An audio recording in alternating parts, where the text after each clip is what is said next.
Hello, hello. Good evening, everybody.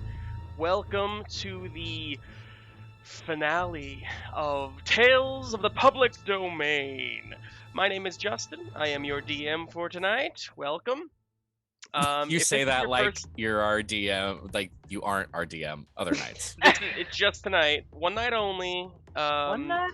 If you haven't watched the previous episodes of this show, you may not be familiar with me. So I just want, I'm just throwing it out there. Like, Fair. I'm your DM for tonight. That being said, Yes. if you haven't watched the previous episodes of this show, what the hell are you doing? What? This is the finale. Just kidding. You can watch. But you might have questions, so just like go back and watch the first 5 episodes on YouTube. You can find all of our past episodes on YouTube of this show, of all of our other shows. We just did like 29 hours of streaming last week, so you can find a lot of stuff there. I will say a little asterisk there. I have not uploaded that stuff to YouTube yet, so you can't find that stuff there yet. But it'll be there like tomorrow. So anyway, I've talked enough. Why don't I introduce everybody else? Hi, everybody else. Tell us your name, tell us your character, and for today's little fun fact, tell us something about your character, whether it be from the meta sense, like how you created them, or just in world, like something that we don't know yet. It could be anything, small or big. Who wants to go first? I'll go first. Hello, Steven. everyone. My name is Stephen Eubank. He, him. I play Mother Goose. She, her. And when Justin first pitched the idea of Legends of the Domain, or what it's called now, I was like, who is even in public domain? And then I was like, also, if like Helen Mirren were going to play them in a movie, who would it be? And then I decided on Mother Goose. So really, you can thank Helen Mirren. But the real reason why I came up with that is I thought, man, she is never going to run out of supporting characters in her arsenal because there are so many names of people in Mother Goose nursery rhymes. And I was like, well, that's convenient. We're just gonna do that. But then I think I've realized she's not so much Helen Mirren as she is more like Judy Garland in the later days. So hopefully that's fine with everybody. Yeah. If you hear Judy, it was not on purpose, but I do love it. Yeah. That's and I would like to pass the ball to Puck. Hey everybody, my name is Puck. I use they, them pronouns. I am playing Johnny Appleseed, who uses they, he pronouns.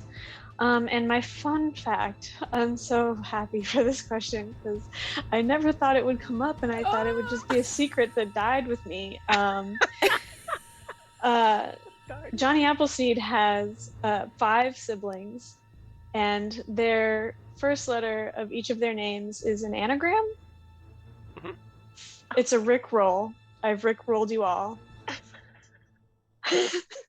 What? And I will read them out to you now. It's No. Nathan. No.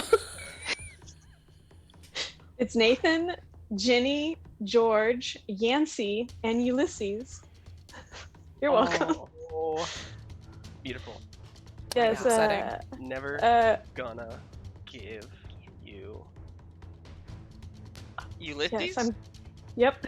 Ulysses. I'm thriving. This is the highest peak of my life. You're living it. and Hey, that's great. Because you're about to die, so that's Oh no. end on top. I will pass this puck to Darrington. Thank you. My name is Darrington. I use he, him pronouns, and I play Hercules, who also uses he, him pronouns. And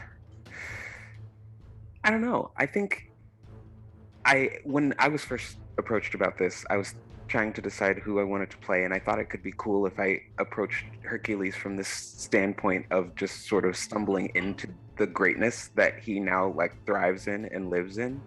And it's been interesting to sort of watch him over the course of this game shift from being really concerned about what people thought about him to being really concerned about what he could do for people. I don't know what I was expecting that trajectory to be, but it wasn't that, which I thought was cool. But I sort of like what Puck was saying, this sort of secret that I never really thought I would be able to ever explain. I thought it would be really funny if the 12 or 13 labors of Hercules, if he ever got a chance to explain how he didn't actually do any of them, and it was always some random twist or fate or someone much more skilled who came in at the last minute, and he was just able to take credit for it. Barry Gilderoy Lockhart. Yes. Which I think would see. be just such a fun way, I think, to look back on those stories, because we don't have any canon Hercules who was just sort of a crook, and I thought that it would be cool if we had one. But I think he wishes that he could go back and actually do them now after having met these people and gone through this journey. Bravo. And I will pass it to Jess. Oh, I'm Jess. I use they, she pronouns, and I am Dr. Dolittle, who uses he, him pronouns. And when Justin approached me about joining this little show, I was like, first of all, I thought I blocked you. Second of all, Oh no! I'm just kidding. How'd you get this number? I'm just kidding. I would never do that. I just mute because then they don't notice. That I blocked. Too Anyway. real. Too real. At first I was gonna go with Robin Hood, but then I got really stuck in the like everyone has an idea of who Robin Hood is, but I gotta like come in from like left field. And what is the most chaotic choice I could possibly make? And I was looking at the list of public domain characters, and I saw that Dr. Dolittle was in there. And then I couldn't get it out of my head that I was going to be like a zookeeper at like, because I grew up in San Diego, like the San Diego Zoo, where we had like, growing up we had an albino koala. And I made a joke to Justin that the koala should be going through his goth phase. Because his name was Ghost Boy. But his name would not be Ghost Boy. What's his name now? Who knows what that koala's name is now? He's Dale. dead, so. No, his name is... I'm kidding. Hang on. Dale is a sloth because he's named after a race car driver. Okay, He's a you're right. sloth. You're right. Oh. Hang on, I have it written down. Right... Gordon. There you go. Gordon. Good for him. Ghost Boy was my name in my emo phase, so. Well, there you go. Yeah. Confirmed. I love it, y'all. Puck is a koala. Confirmed. That's So stuff. good. Yeah. Who's next? Annie. Me. Hi, I'm Annie. I use she, her pronouns, and I play Trixie Tootsweet. Also she, her pronouns. When I came up with Trixie, our dear Tooth Fairy, I was just randomly thought it would be hilarious if she lived in like a Candyland type of land. And before Justin came up with the gingerbread man as being like the face of the revolution and like protecting these children and people, I was like, what if she's like the Sarah McLachlan of Candyland, like with all these people with teeth rotting out? And I was like, for 2 cents a day, I will give you 2 cents if you give me your teeth. Oh no. But she was basically inspired by Christian Chenoweth and that fairy from the Tinkerbell movies, Rosetta, the one who's the flower fairy. So Oh my gosh, just yes. mix both of them together, maybe with a little bit of Elle Woods from Legally Blonde, and there you go. There's Trixie right there. Phenomenal. So that is how I came up with her. Back to you, Justin. Back to Wow, you, y'all. Justin. No, it's great. I love it. You know, never mind. You I could go off on a big tangent here, and it's probably best I don't. Kate, what's up? Hello, chat. Hello, Thanks for chat. coming Hey. back for the big finale. Hey, y'all. I feel like if- this question on chat, guess who gets to go home tomorrow, could be so many people, Kate, get to go home tomorrow. Pretty sure it's Kate. Oh, okay. Oh, all right. Kate has been. Are you still in that hotel room from last week? Anyway, Oh no. let us know. Hey, Wow. so while we're waiting on that an exciting answer, Tales from the Public Domain. Damn it, I did it again. Last week we did Tales from the Loop, and now I cannot stop messing up the title of this show. Tales of the Public Domain is a PG-13 adventure. We will get a little raunchy with our language, We're gonna but what? We're gonna say penis. Yeah. It's not really raunchy. Um, It's very clinical, actually. but did make me start a the, laugh. Nothing graphic, and I do want you all to know that we utilize color cards such as these, along with digital consent checklists, lines and veils, things of that kind, basically just to keep ourselves respectful and responsible of each other's boundaries, and make sure everybody at the table is comfortable. So it's a fantastic system. We hope you use it. Also, we announced and started a brand new Patreon last week. Yeah. This is huge. So we have already got some great people like Kate in the chat, who are our Patreon community now, and they get to join our Discord community, and you could be one of those people as well. We only have one tier at the moment. It's $3 a month.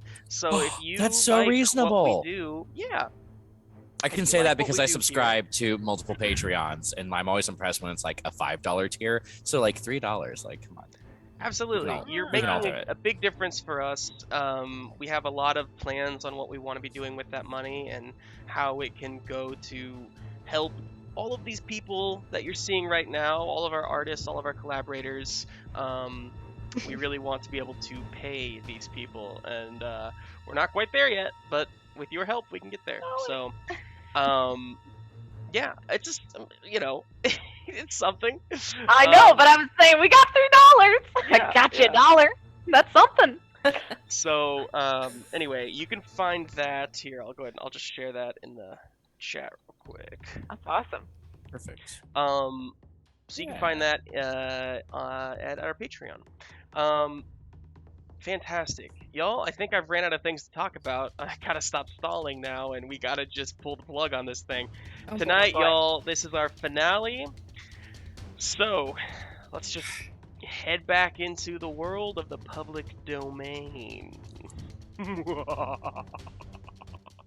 Man, it's just Out he there. says things like pull the plug. He does that evil laugh. I am starting to think that total party kill is possible. All right, Judy, Yes. let's go. I was joking about that in chat. We'll see. I was really It's far hoping too you close to were. Halloween. However, So, as a recap, each of you come from a different world across the storied universe, but each of your worlds is in peril, as they are currently at risk of colliding with another world. You all joined up with the man with the watch, known only as such, who was leading uh, the fight basically to save all realities. You helped him a bit until he showed his true colors, and you found out that the crystals that you have been collecting from each world are supposed to be put together to what you thought save all worlds, and what in reality you find out can only save one world. So, you find yourselves now in the land of Neverwonder, where you are looking for the final crystal. You have found the two quote unquote chosen heroes of these realms in Peter Pan and Alice. You have made your way to Shipwreck Cove, a small island in the face of a skull, basically, in the shape of a skull. And you are there with King Arthur, and I have this written down. Why am I trying to just go winging it? King Arthur and who? Little Red Riding Hood. Zorro and Rosie the Riveter stayed back with the Lost Boys to create a distraction for you to get here. Along with you also are Peter Pan and Alice. A few things to remember here. So, Hercules, you are currently in possession of what they call the Snicker Snack, which, aka the Vorpal Sword, but it seems to be a great magical sword. you all know that you are searching for two things. Well, really just one thing. Tinkerbell. Peter Pan believes that the heart of his story, where the crystal would lie, is with Tinkerbell, who was taken? Who knows? Alice has no idea what the heart of her story could be, but it's safe to assume that it's with wherever Tinkerbell may be. So, when we last left off, you all had just got to the island. You five plus Alice were kind of there were these little pools of steaming water, kind of hot spring style, on the shore. You all are kind of in that area, still heading towards the big mouth, the big open cave, the mouth of the skull face, if you will. Little Red Riding Hood, was up in one of the eye holes, looking into the cavern when she yelled, "Run!" And a huge blast of flame came out of the eye hole. I don't know what else to call it. She jumped for cover, and now in that spot, you see a large monstrous creature that you could only describe. If you had to think of a single word to describe this thing, you might call it a jabberwock. And so it's this green sort of dragon-looking creature with long claws, wings on kind of its arms, and a long spindly tail that you see kind of goes into two little hooked edges at the hooked like barbs at the end. Basically, its face is kind of gaunt, and it has two large eyes. And it looks down at you, making kind of a screech. At which point, I need all of you to roll me initiative. So if you want to go ahead and click on your token, and then hit initiative on your character sheet, and that'll get us going with initiative. And I will start some music. As Red gets blasted out of that fiery eye socket, Johnny just goes, "Love is so cruel!" Aww. Yes, Johnny Oh. has found quite a kinship with Red. Just buddies. Yeah, no, just friends. So, let me know if the music's too loud or anything, chat. I'm working with a new headset tonight, and it's all kind of wonky, so apologies for that. Fantastic. So did everybody do it right? 1, 2, 3, 4. Perfect. And I never learned how just to do need this. Johnny. What'd you get? Buck? I never learned how to do token. So that's the thing. Yeah, there we go. We'll turn it down. So I'm just gonna roll it normal. Cool music. Yeah, it's 5 armies. Kevin MacLeod, gotta love that guy. So yeah, Puck, if you go to your character sheet, yeah, you found it. Great. So I will just add you in manually, and then we can go from there. Woof. Not a problem. It's okay. This happens sometimes. No, I mean like a 4 and an 8. Yeah, that happens sometimes too. It's gonna be one of those nights. That kind of party. I'll be generous and give you the 8, even though I don't think it matters. I do. I have advantage. That's why I did it twice. I see. Thank you. Okay, so top of the order, we start with Dr. Dolittle. Oh boy. Yeah, it's gonna be great. So go Go get ahead him, buddy. and what do you? So you have this dragon-like creature up ahead, still a good ways away from you, but looking down at all of you, including Peter. and King Arthur and Red, who are all kind of like right underneath it. It's about 60 feet up or so. You also have the mouth of the cave, which you all feel this pull of magic that is like pulling you in that direction. So you could try to just run in there, you could attack. What do you want to do? Did I see where Red got absolutely yeeted? So she jumped off and fell the 60 feet and splashed into the steaming water pool. I'm gonna go run to her and seek to provide aid, as I am a doctor. Sure. You can, so you are just about 60 feet I'm also useless away. So you'd have to basically dash to get over there, so you wouldn't be able to do anything this turn, but you could just run up to her, and like, I'll let you do a quick medicine check just to see what's up. See what's up? Yeah. Yeah, for sure. Medicine check. Medicine or perception if you want. I'll do medicine. Got it. I'm very proficient. You are. This performance brought to you by Alcoholic Cider. Ooh. Alcohols. 14.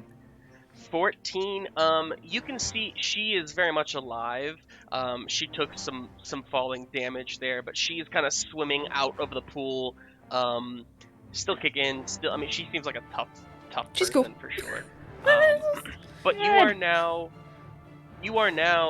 just about 30 I turn to feet Johnny and off go. of the mountain there. Awesome. Any bonus actions or anything for you? Bonus action, I'm gonna eat one of my AC boost biscuits, giving me a +2 to AC for 10 minutes. Sick. Yeah. Sick. Alright. Little AC boost. Tastes like peanut butter. And we go to Hercules. Okay, well, initiative and turn order wise, I'm not exactly sure how this will work, but I think Hercules doesn't want to. This is what he'll do. He'll advise everyone to go into the cave and let him be the last one. So if the Jabberwock does decide to chase, it'll hit Herc before it hits anyone else. And he'll also say, if this works the same way it has for all of us in the past, if we find the heart of the story, we might not have to deal with this at all. So go in and see what you can find, and I'll try and hold it off as long as I can. Smart move, Hercules. Okay. Battle tactics coming through. So you can run up, and we will just say you take the dodge action. Actually, because we're so far away, I couldn't really hit you are it, so right? far away. Well, yeah. Let me think real quick. You don't have any good ranged weapons on you. So basically, you can run up that 60 feet and use your action basically to get there, and then just kind of wait. Yeah. If you want to do that, you can't take the dodge action just because you have to use your action to get up there, basically. Right. That's okay. Yeah, I think that's what I'll do. All right. Great. Cool. So you rush up, take a defensive stance, and it is now time for the Jabberwock. So, it is going to, it kind of does that loud screech again, and it is going to leap off of the heightened cave and soar down right between you, Hercules, and King Arthur, where the two of you are. The first attack is on you, and it is gonna be 26 to hit. So you're gonna take 12 points of slashing damage. Keep in mind all of your features, everybody. Make sure you remind yourselves of the things that you can do and the different resistances or whatever you have. So yeah, it kind of and then and you feel it before you even like see it coming at you. It's so fast, and its claw just like searing pain across your chest. Natural 20 on King Arthur. Not great. He's gonna be like a crushed can. I imagine he's wearing armor. He's wearing a lot of armor. Yeah. That's fair. Oh boy. Okay. So King Arthur, the other claw slashes, and King Arthur gets sent back, splashing into one of those pools. Blood immediately starts to fill the pool as you see that claw just tore his armor in half. He is looking pretty bad already. He wasn't at full health before this battle, also. So, he's down a good bit. And at that point, the Jabberwock, you see it kind of crawl forward, and then it's gonna swing its tail at who's right there, Peter, and Dolittle. Well, you came up there. I need you to make me a dexterity save. Cool. Love that The for outrage. No, Pain. I rolled pain. Pain. 9. that's my friend. Pain. Speaking of getting yeeted. It's too Um, bad there's no apples or not getting apples. Too much time. Blow 'em up. Okay. Sorry, you got a 9. Yeah. Okay. This tail just hooks you with the barb and kind of sends you flying. You are gonna fall prone.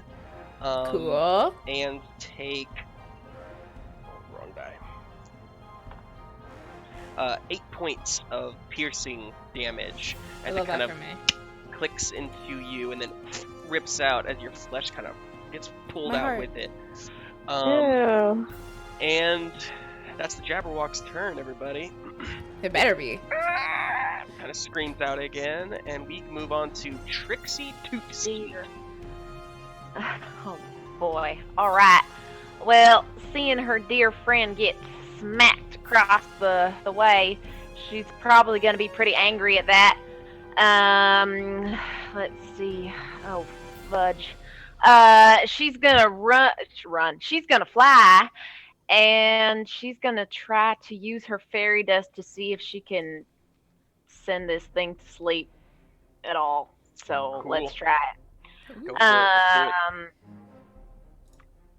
Time for a nap, and she's going to try to throw it in his face. Must succeed on a Constitution. Con save? Okay. Yeah. Let's see. What am I? Oh boy. Okay. What's your DC? Is it a 15? 45. Right? 8 plus my dex, which is a 4 plus a 3. Yeah, 15. It fails. Yeah. Alright. You Good night. describe to me how Help this me out, happens. Mother. She's gonna yell to Mother Goose, and we're gonna start singing a nice nursery rhyme. Hickory dickory dock, the mouse went up the clock. Oh, that is a nice one. I do love that one. Just writing it down. The clock struck Now- 1 in the face. I hate to. Burst my bubble. It's the face of a clock. Okay. No. This is fine. I'll allow it since your speed is 40. I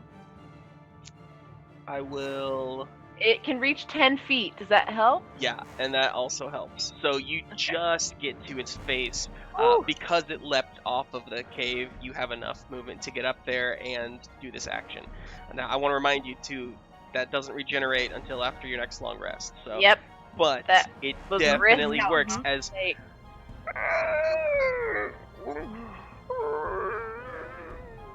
kind of falls into a slumber.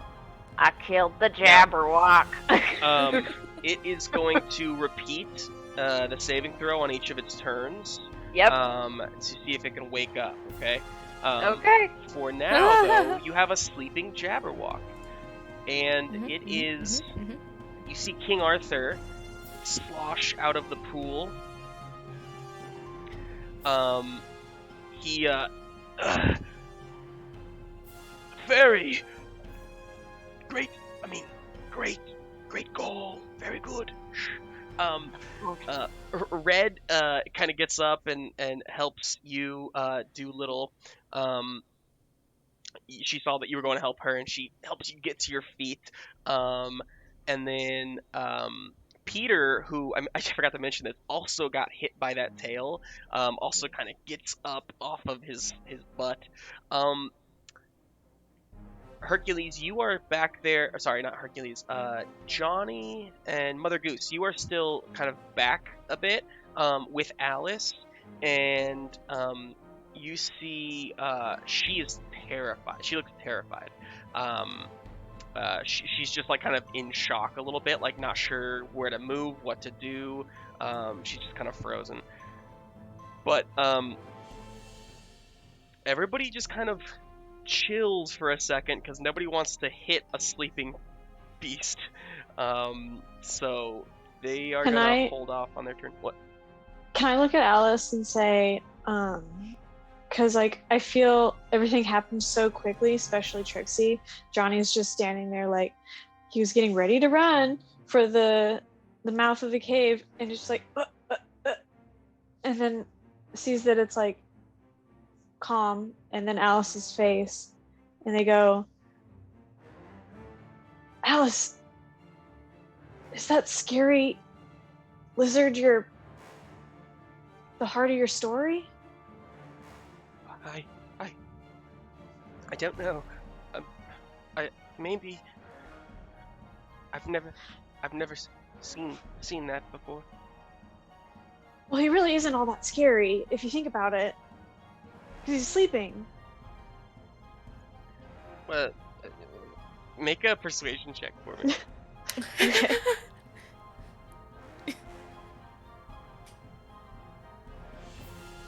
Dear God.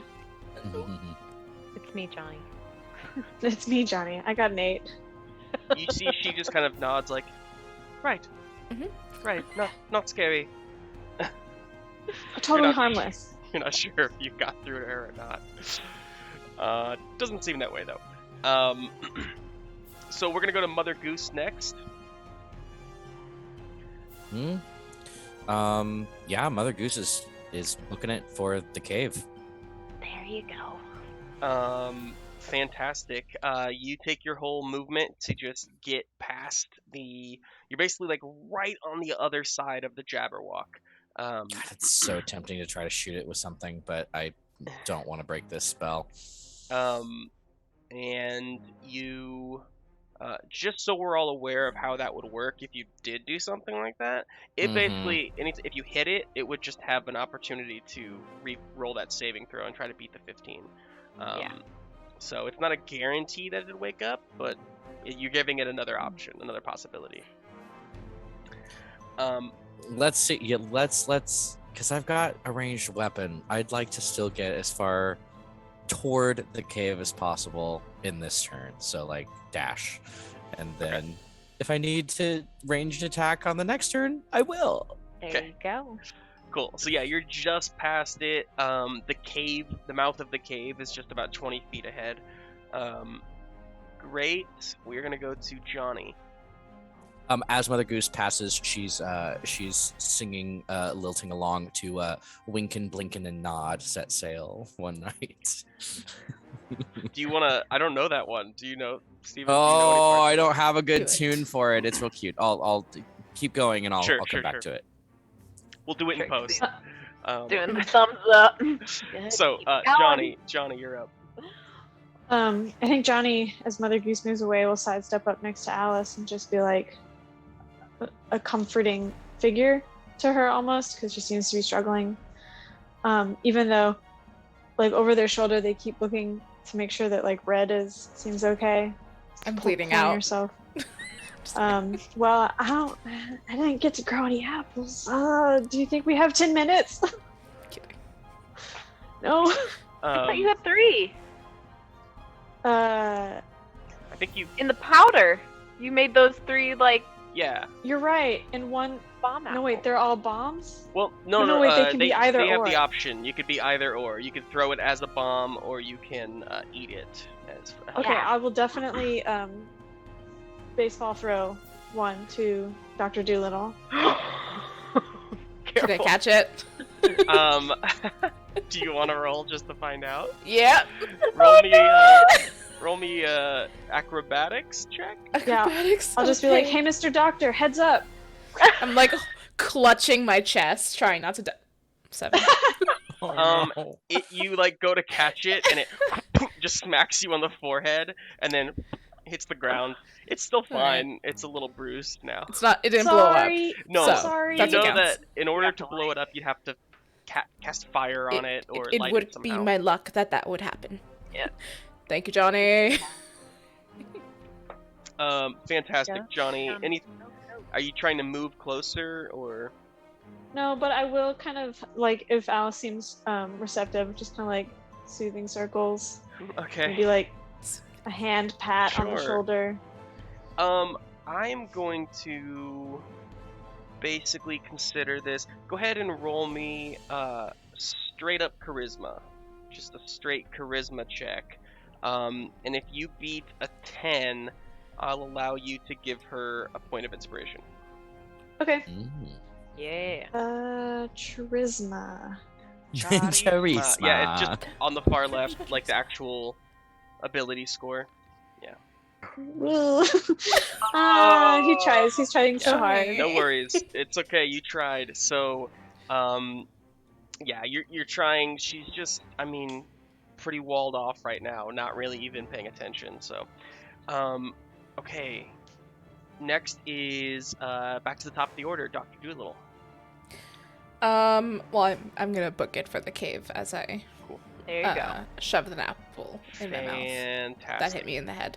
As you should. What happens to me with the apple again? You can take 2d4 plus 2 Yeah. HP back. What? There you go. So 7 That's hit 2, points 7. back for you, Yay. and 25. Yeah. you. So Doctor, you start snacking on this apple as you're kind of jogging into. From where you were at, you make it just to the mouth of the cave, and you can see inside. Inside the cave, you see a couple things. First of all, actually, go ahead and roll me a perception check. Let's see what you see. Oh. Perception.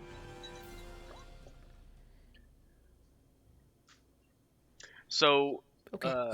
7, you see a cave.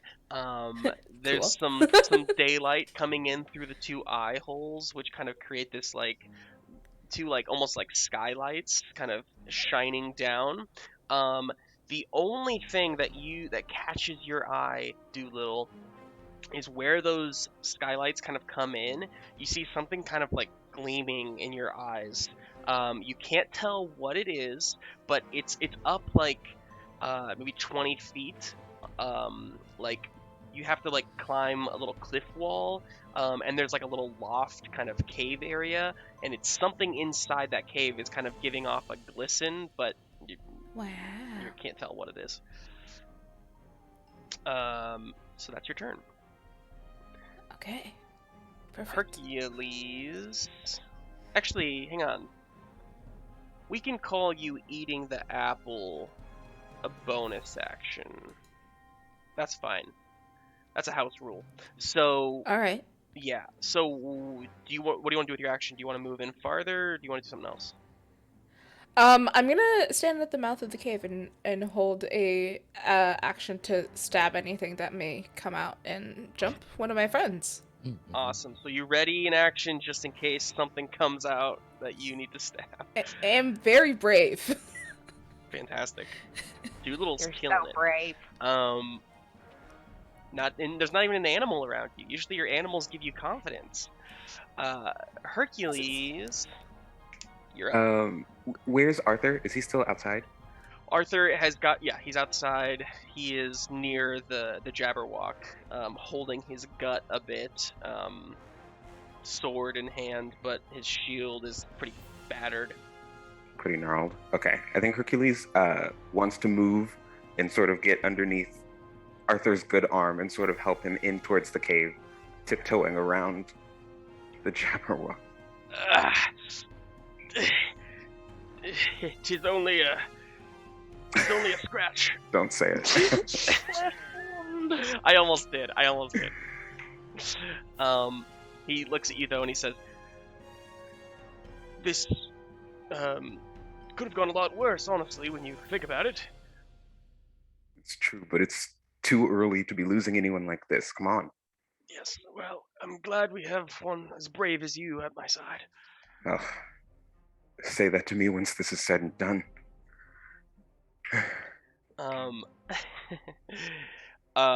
So you help him in. Now, do you want to kind of like, do you want to give him aid? As Can I far do as that? like, well, you can give the help action if you want, and kind of help him on his next turn, or do you just kind of want to move, but then kind of like flavor-wise help him, so you can get 60 feet into the cave? Yeah, Okay. option 2. Sure. I just want to So get away then from it. the two of you, I mean, you're kind of helping him. It's a little, difficult, but Yeah. you get just past where Dr. Dolittle is. You are in the cave at this point. Why don't you go ahead and roll me a perception check? Yes. Perception.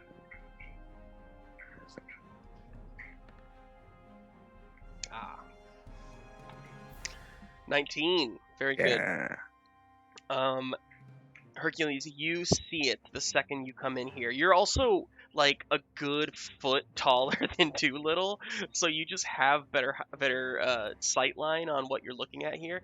But gleaming in like a shelf, if you will, like on the cave wall, like it's maybe 20 feet deep. As far as it's like maybe like a little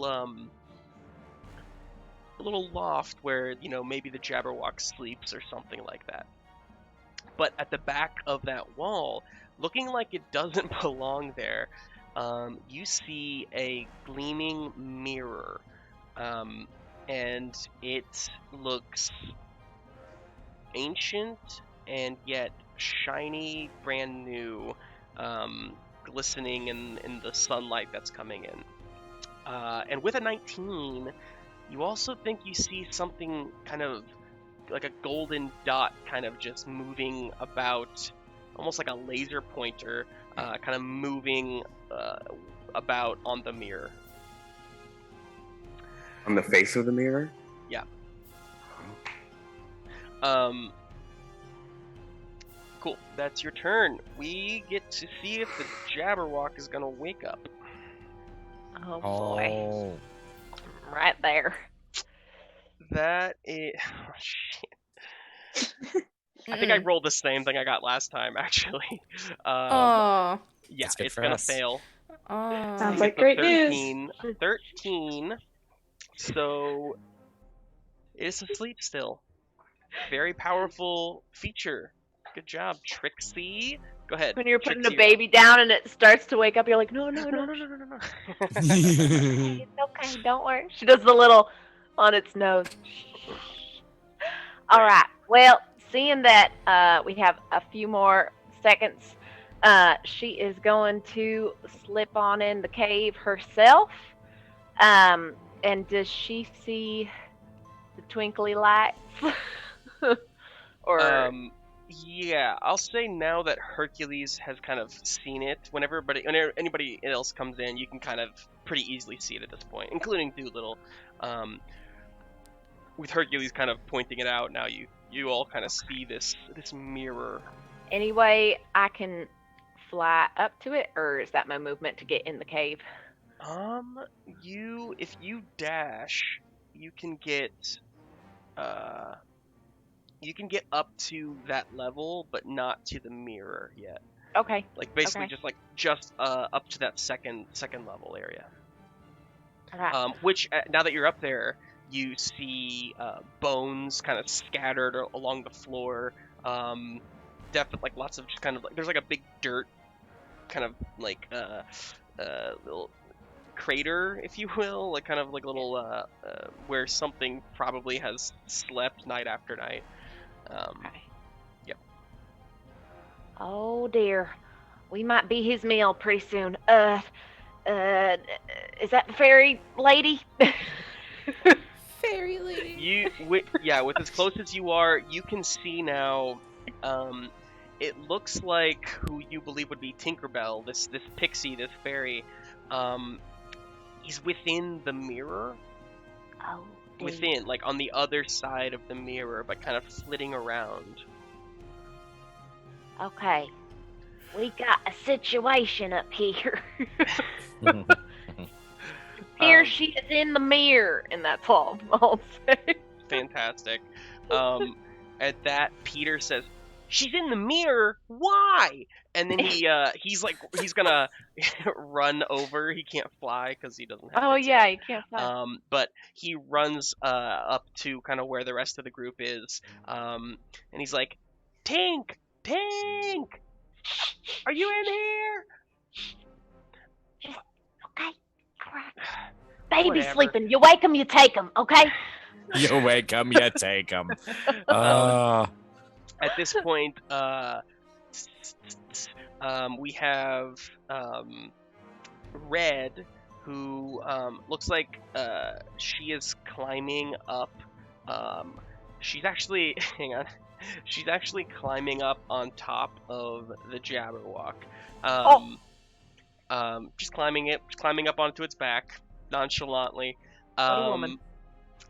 And then you. And then King Arthur, who is next to Hercules. King Arthur is, he says, Peter, you and Alice go up to the mirror. Surely that is where the crystal lies. The rest of you will cover, the rest of us will cover you. And he kind of holds his sword up weakly, and he's like, if this ever wakes up, wait, where is Alice? And Johnny, you are with Alice, still right kind of on the shore. Alice is still kind of frozen there. Yeah, she's not having a good time. How does that make you feel, Alice? Please, can you expand on that feeling? I see a lot of apprehension in your body language, and I just want you to know this is a safe space.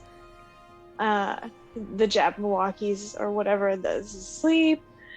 There are lots of strong friends. Pretty sure there's something really exciting going on in that cave. Maybe we should go in there. Good. Roll me, boy, oh boy. I hate to say persuasion again. You can do it. Yeah, let's gotta be persuasion. Let's go.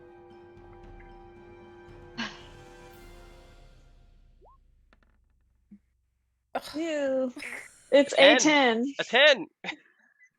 Look, a 10. You beat it? You feel that she is.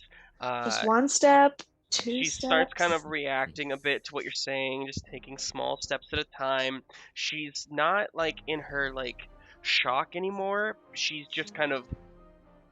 All right. Yes, of course. We must get out of here, and this is the only way forward. So, Yep. right. We'll be fine. She's kind of with you, kind of walking slowly. So I'll say, if you want to walk with her, Johnny. Well, it's not your turn, I suppose, but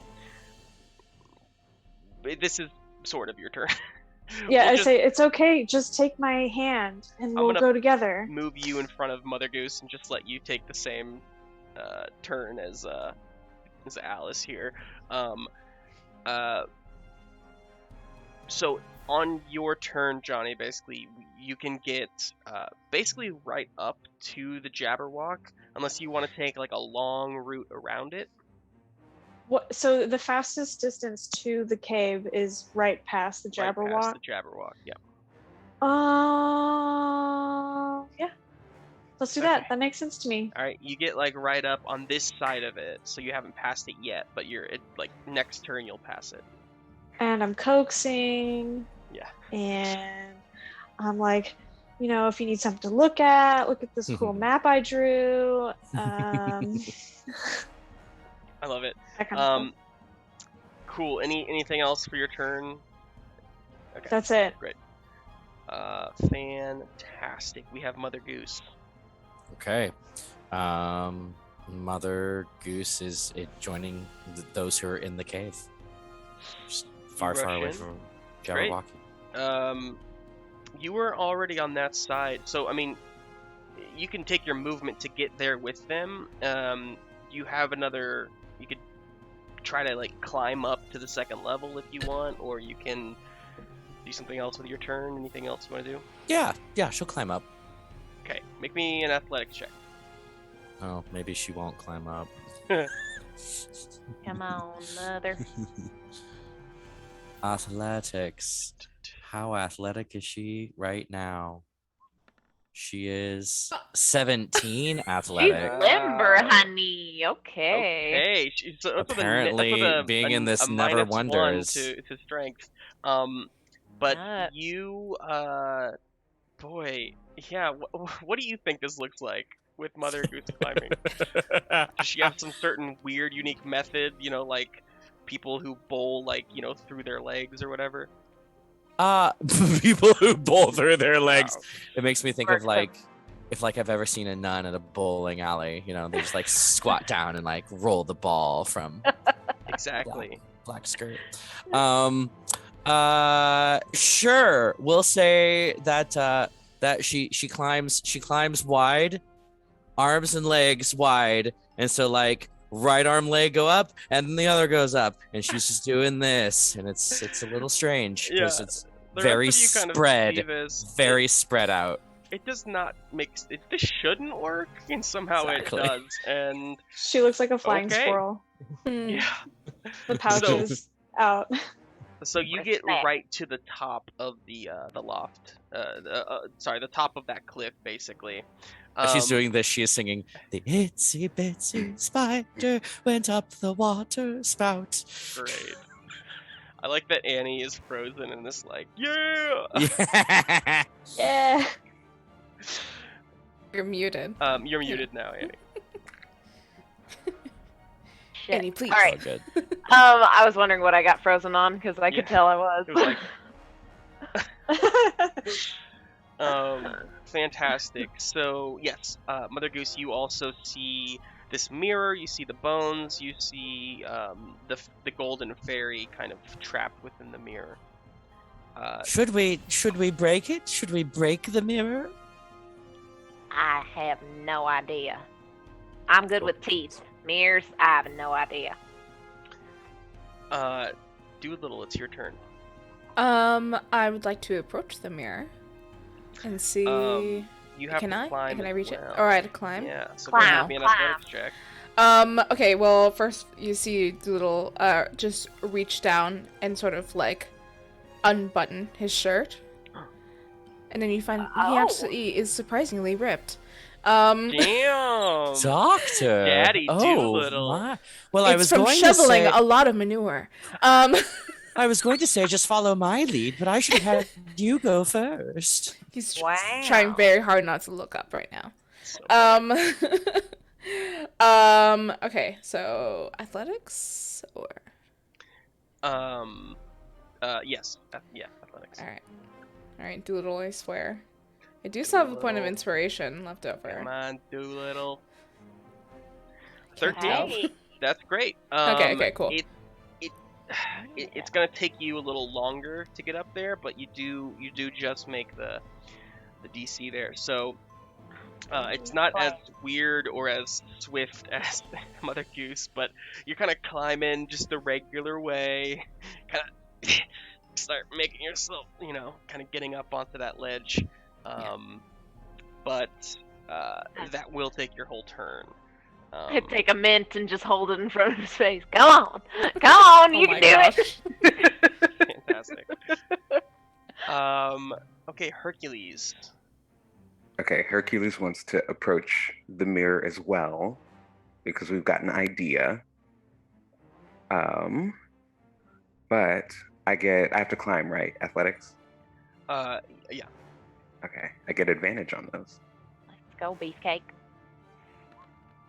Jumps right over me. It would be so funny if I still couldn't do it. It happens sometimes. You got an 18. So yeah, you just you're up. Okay. Show off. Hi. Okay. Off clap. Not versed in magic, but the only other thing to appear in this world that might be able to help us is this. And he holds up a Snicker snack and like gently goes towards the mirror, holding it out to see if it'll do anything. Okay. Fantastic. So yeah, you were the first person to actually be able to approach this mirror. With your high athletics roll, it didn't take your whole move just to get up the cliff. So you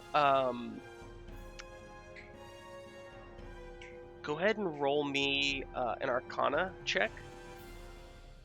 Ooh.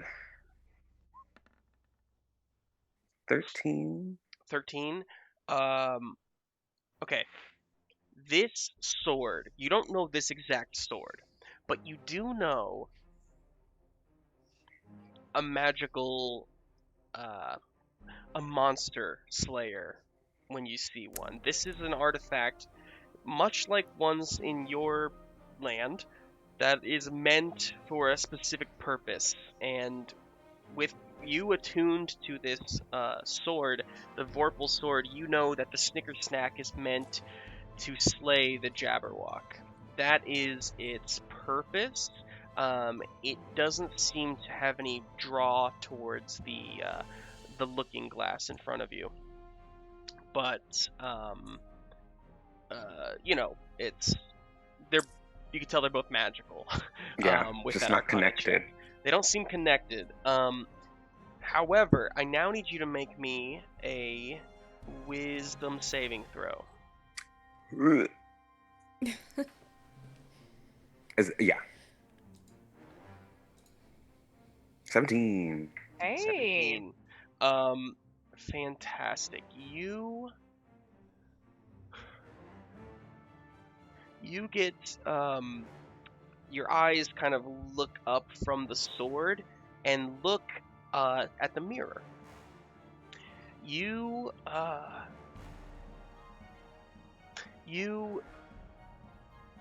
first see this fairy, this pixie that's inside.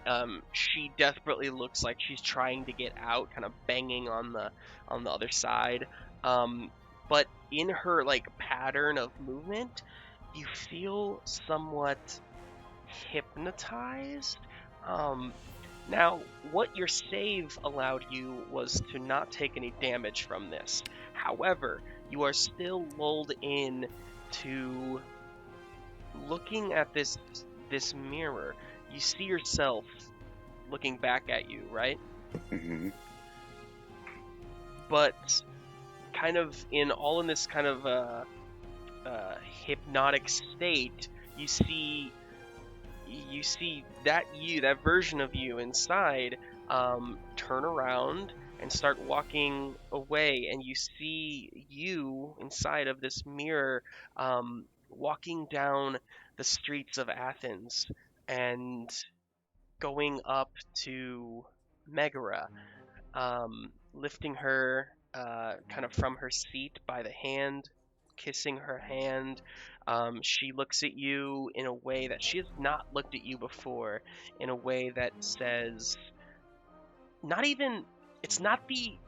she's not impressed with you like you've always kind of wanted. She seems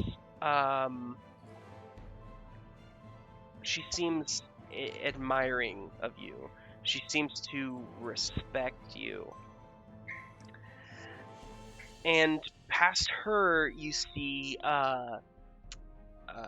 Iphicles, your brother, who kind of smiles big and waves you over, giving you this big hug, kind of almost like a little bit of like a noogie or something, and looking at you, and he mouths the words, "I'm so proud of you." And Hercules, whatever you may have thought this mirror would show you, I don't know, but this is a beautiful vision of what could be. Hercules, you have the thought, man. It's like you look at Iphicles. No matter how many times you have disappointed him, how many times you have kind of made a fool of yourself, and not even publicly, just in his eyes, he never gave up on you. He never stopped believing that you could be the hero he knew you could be. And you feel this sword in your hands now, and you kind of are pulled back into reality as the mirror has stopped its effect on you, and there's just one resounding thought in your head that is, second chances are how new stories get made. And that thought lingers in you, echoing as we shift onward to see if the Jabberwock No, thank you, wakes please. up. Natural 18 plus stuff. Yeah. Bragging. 22. Fun while it lasted.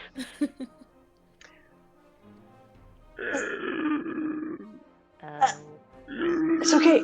What? Snaps. He's up. Large amount of kind of steam kind of comes right at you, Johnny and Alice, as you are just right near its head. It looks down at you and throws its head back. Loud screech. It is angry that it was fucked with. And it is going to try some shit. So let's see. First, I need you to Johnny, I'm gonna need you to make me a dex save. Okay. If I have any reaction at all, I want to push Alice into the cave, away from me and the Jabberwocky.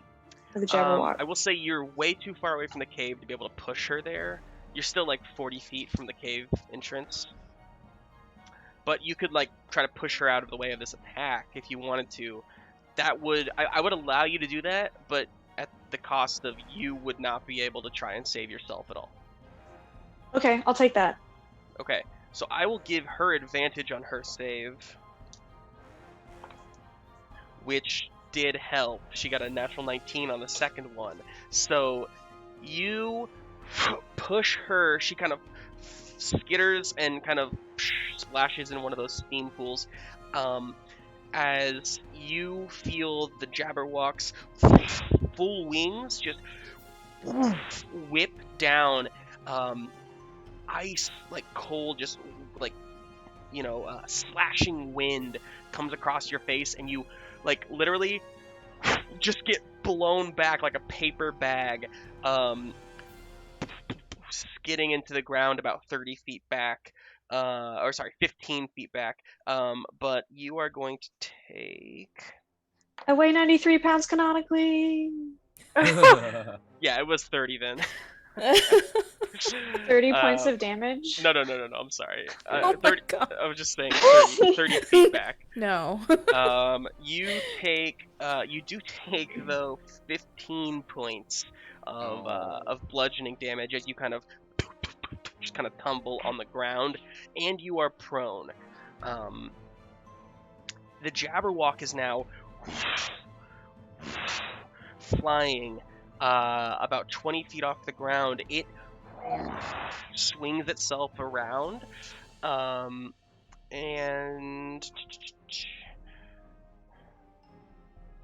at the end of its turn, it is actually... no, that's it. That is it. Okay. Trixie, you are up. Oh dear. Okay. Can I try to look at this mirror at all and figure out any kind of magical effects of this or how it works? Sure. Go ahead and roll me an Arcana check. Oh boy. Okay. Okay. Come on. Nope. Not very good. Not very good at all. Okay. Sure 7. thing. Roll me a Wisdom save, please. Oh shit. I didn't think that. Okay. 18. 18. Nice. So similar to Hercules, you have resisted the damage that could come from seeing the visions that this mirror gives. But Trixie, as you go up there, you're small. You're kind of zipping around, looking at like the magical aspects of it. It's very jarring because on the other side you see your own reflection, this pink kind of zipping around as well, but then there's also a gold kind of zipping around, and it's this kind of like psychedelic, it makes you dizzy at one point, and you have to like close your eyes. When you open your eyes, you see yourself, but you are in a throne room, back home in the kingdom of Shugaria. On the throne, you see your father, King Sherbert. He is just the audience has not been introduced to King Sherbert properly, so picture for yourselves a sugar plum man who by all intents and purposes should be just like the jolliest person you know. Like he's got a literal bowl, like belly of jelly, you know. It's but there's greed in his eyes. He looks at you, Trixie, and you see that he points behind you, and you turn around and you see your best friend Jin is there in shackles, kind of knelt before your father in the throne room here.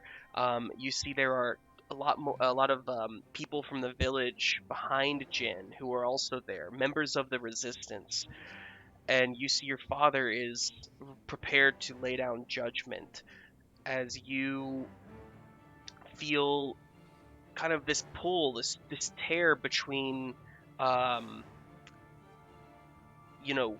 the resistance, your friends, the people who basically want what's best for Shugaria and want to just be accepted, and your father who essentially sees anyone who is not a fairy as less than. And you realize as you see this image, it kind of fades and repurposes itself, and you see not your father but yourself sitting on that throne. And in front of you, you see ginger folk, humans, fairies alike, all celebrating in this sort of festival inside the throne room here, kind of cheering onward. And your father looks on proudly as you have brought the people of Shugaria together. And there's this kind of dichotomy between these two visions, these two feelings, and you realize that although your father is a horrible leader, he's not beyond the point of saving. And perhaps there is a way that if he could just see past himself, he could realize that Shugaria is really big enough for everybody to prosper and not just him. And as the vision fades for you, Trixie, there's this just resounding thought of there is always room for compromise. And Trixie, you're left with that thought as we move on to find King Arthur. He is, he is charging towards the Jabberwock, who he saw the wing attack. He charges towards the Jabberwock. He looks up and he says, "All right then, have at me." He will dodge as his action and truly just try to draw fire away from the rest of you. Red is on the back of the Jabberwock, holding on to like its kind of scaly, mane, if you will. She's holding on. She has made no noise. She's so silent up there. The Jabberwock doesn't seem to know that she's on its back. As she goes to stab the Jabberwock in the neck. Oh, that is gonna hit. Okay. Fantastic. So she has drawn first blood on the Jabberwock, kind of sticking a dagger right into its side, and then just stabbing again. She kind of like just gives a feral cry as the Jabberwock kind of freaks out, not realizing she was on its back. Peter is going to climb. Peter climbs the cliff side and joins you all up on the loft, where he goes up to the mirror. Tink, I'm here. It's okay. It's gonna be okay. Hey, I'll find a way to get you out. And he just starts kind of like banging on the mirror. This impatient little boy starts banging on the mirror. It seems to kind of like ripple as he pounds on it. It's clearly not made of glass. And he can't seem to do like damage to it. But after Alice, I'll get to Alice in a second, Johnny. I'm just gonna put Alice with your turn for now because that's easier. After Peter's turn, the Jabberwock is going to take its first legendary action. No. And let's see. It soars down a bit. I need Dolittle, King Arthur, and who else is right there? I guess that's it. Trixie, Hercules, and Mother Goose. Mother, yeah. Yeah. So Mother and Dolittle, go ahead and roll me deck saves, please. Okay. Whew. Oh no, Dolittle. Oh, I was rolling for King Arthur, that's why. No, that's my friend. Well, Okay. Mother Goose got an 18. Okay, Mother Goose, you are gonna take half damage on this one. Dolittle and Arthur both take. Sorry, you know what? I gotta. How does that translate? If he was dodging, I'll give him advantage on his. Okay, great. So Arthur and Mother Goose both take half damage. Dolittle, you take full damage. Oh, Cool. God. No. Everyone just realized that I'm hot. Yeah, exactly. Baby. I always imagined him looking like an almost more toned Milo Thatch, if that helps. I was the thinking role. Milo. Yes, Yes. I was thinking Milo Thatch. So this is So you Google.com. killed me. Just say it. Full damage is going to be 28 Oh. points. Cool. Are So you half out? is 14 to Arthur and Mother. Okay. Now, here's what it actually looks like. Sorry, 1 second. No. It's so sad. The Jabberwock kind of lands back on the ground now that Red is kind of on its back. It knows that it can't actually like fly away right now. And it the green flame just shoots into the mouth of the cave, hitting Arthur, Dolittle, and Mother Goose. Hercules and Trixie were just a little too far back for it to actually reach them, but you feel the heat coming off of it. Justin, And, how many feet away from Mother Goose is it? Is it within 60 feet? Yes. It is within 60? Yeah. All right. Killer Queen feature, please. I would like to use a Ooh. reaction. Okay. All right. Just so y'all know, Killer Queen, nobody hurts me without consequence. Don't they know who they are dealing with? When I take damage from a creature that I can see within 60 feet of me, I may spend my reaction to make an attack on that creature. Woo. Maybe. Fuck yeah. Sure. So go ahead and you can spend your reaction and make me a Great. ranged attack. I am using my pistoletta and firing an exploding bullet. Do work. See if it hits. Because if it doesn't hit, then it doesn't get anything at all. Does it go? Okay. Okay. Will a 15 hit? 15. It misses. No. Damn it! Oh. Yeah. All right. And I have wasted Yeah. an exploding bullet. You don't have inspiration or anything, right? Shoots off. Wait. I don't think Wait. so. Hold the phone. Oh, wait, yes, I Wait. do have inspiration. Oh, you do? I do.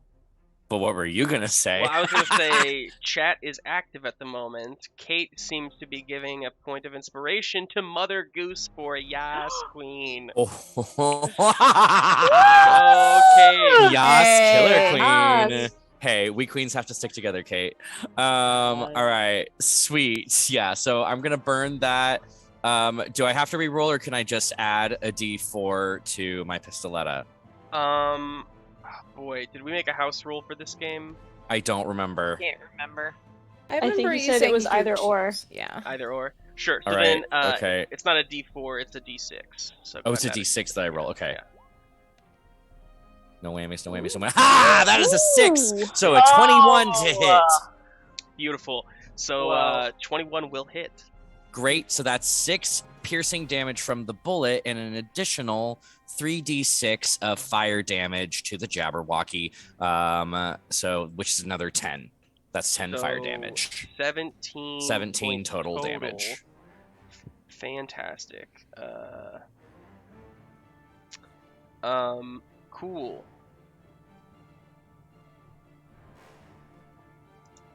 Okay, good. Yeah. You see it kind of like it hits right on the tooth and just kind of explodes right on the mouth, and it hates that. Hates it. And then as a personal tribute to my deceased grandmother, Mary Jane, I'm going to steal what she said everyone should eulogize her with. And she said, "And let it be remembered that I was a tough old bird." Yes. You said that with your Fantastic. grandma? Yes, That's she made me so say that at her good. funeral. I want to say that more often I love that. She was a tough old bird. Let it be known, I was a tough old bird. Okay, So that's my turn. good. Thank you. That works Or rather, that's my doubly reaction. well for Mother Goose. Nice and punny. Exactly.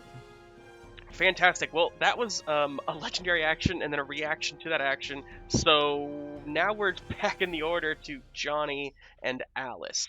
I'll let you go first, and then I'll kind of base Alice's movement on yours. So I got knocked back 10, 30 feet. I was joking about the 30 feet just because you said you were 96 pounds. It's 15 feet. You were knocked back Gotcha. and prone, though. So you have to take, I believe it's half of your movement to stand up. So I will take 15 feet of movement to stand up. Okay. And then I have a clarifying question. My Flurry of Seeds feature says that I have to make an attack, but it doesn't specify if it's melee or ranged. Can I make a ranged attack and then use the Flurry of Seeds? Absolutely. Awesome. So I will do that. I will get up with my 15 feet and I will just say, like, that wasn't very nice. And then just throw my hand into my little pouch of seeds and go, blah! And just like throw them like between my fingers as hard as I can at the Jabberwock. So this is just a bag of seeds attack for like just a regular seed attack. Times 3. Right? Yeah, and then the next 2 that follow. Right, okay. So there's that. Because it's And not then if you there's hit, it's if you this. attack. Right. Okay. So it's a 23. Damn, Johnny. Yeah, 23 hits. 3 piercing on that one. Go ahead and roll the next 2. 12. 12 will miss. And an 8. An 8 will miss. Womp womp. Dang. Oh, dang. But, Whoever owns that trumpet gotta get out of here. Womp womp womp. but you did 3 points piercing on it. It's You don't have just one of those goes right into its big eye, and it goes. Hates that. What's up, Dark Plane? Cool. Anything else for Johnny? He's gonna move 15 feet closer towards Alice specifically. Where Fantastic. he Okay. thinks he threw Alice. Cool. You get to Alice, who stands kind of up out of that pool. It's okay. It's gonna be okay. Are you all right? All right. I'm fine. I feel great. She says, "What should I do? Where should I go?" Maybe to Mr. Hercules, because he has that fancy sword, but also he's very strong. She looks over past King Arthur, who is just got flamed up, and I'm gonna roll real quick and let's see if I get a 10 or higher, 11 or higher, I guess. She will. Yeah, we'll see. 18. Good. Alice, looking at you, seeing that, looking up at the Jabberwock, just, I can do this, and she just starts booking it inside. She's running through like the pools and whatnot outside the cave. She runs right past King Arthur and into the mouth of the cave. Mother Goose. Okay. Yeah, free action. I holler out, "Oh, good, Alice, Peter, I think you're both needed together for this mirror thing to work. Hercules, you're in the wrong place." And then I'm going to fire another bullet at the Jabberwocky. Why the hell not? Let's see what happens here. There we are. Okay. Okay, bonnet of bees. This time I am... Well, actually, I'm not going to say that yet. Let's roll my pistoletta here. Okay, that's not going to matter at all. But yeah, we'll say that I used my armor-piercing bullet loaded this time, which was supposed to lower the armor class of the target by 1, but I rolled a 10, so it doesn't matter. So you said you had an inspiration point before Kate gave you one. I and we did. did make it a house rule that you can have 2 stored, just because of Whoa! how many were coming.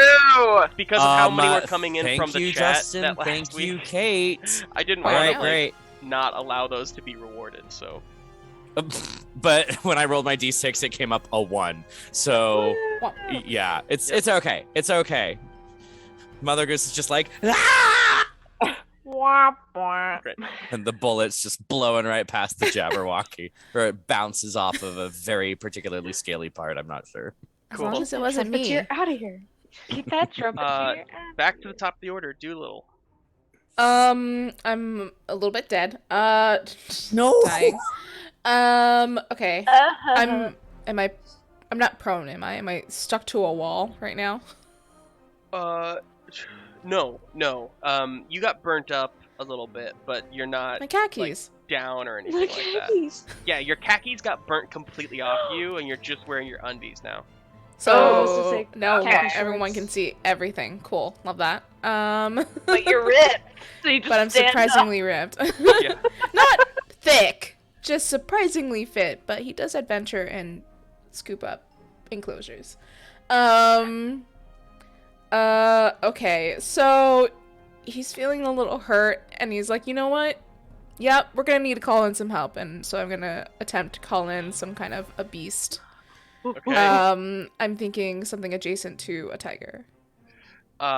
Fantastic. A liger. Here's Or what's is gonna it? happen. Or is it just gonna be Hank again? I need you to roll me a nature check real quick. Nature check. Oh yeah. Let's see how close to what you want you can get. So you got a Galapagos turtle. 23. 23. Wow. You see Ooh. Dolittle. Actually, Johnny, you're outside. You see, you hear behind you like a, and you look Oh, no. behind you on the back of a crocodile. What? That was like swimming over here. You see a full-on tiger just kind of like leap off and like turn around and kind of like give the croc a nod, and then just start kind of running up the Tiger. beach. Oh my gosh! This Animals place have is Uber here? plum weird. Yeah. Yep. That's what happens. I really Incredible. wanted to get a crocodile in here somehow, so that was how I was going to do it. And the tiger It rushes goes away. forward. It's You ticking. now have a- It's weird. It's weird. Yeah. You now have a tiger companion with you, Dolittle. And yeah, I believe you're allowed to use it this turn, actually. As a I'm not bonus sure. action, is that Let me right? see. I only see that I have as an action I can summon the animal, Right. and that it shares my action, or it shares my turn. It has its Right, own okay. action and move. Right, so it has its own action and move. So I will say it uses its move to get towards you. It's going to use its action just to get towards you as well. So it's just kind of running in to the cave to kind of enter the fray this turn. Cool. But you do see it there, and you see he says, What's your actually, name? I think she's a tigress, and she says up to you, sup. So, I have no good voice. I can't, anybody who Nailed knows it. me as a DM knows my rats are always like, they always got like Brooklyn accents, and like, actually most of my animals have Brooklyn accents because I think it's really funny. This tiger says, all right then, love, where do you like me? Now it's a Lewis Carroll tiger Yeah, Oh, I love classy. it. or a J.M. Barrie tiger. I just gonna need you to run interference with that giant dragon thing that's trying to kill us. She looks up.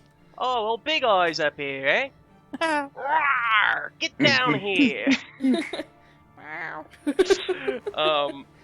Fantastic. So Amazing. that'll happen more next turn. Hercules, you have this sword in your hands and the heat on your back. What do you want to do?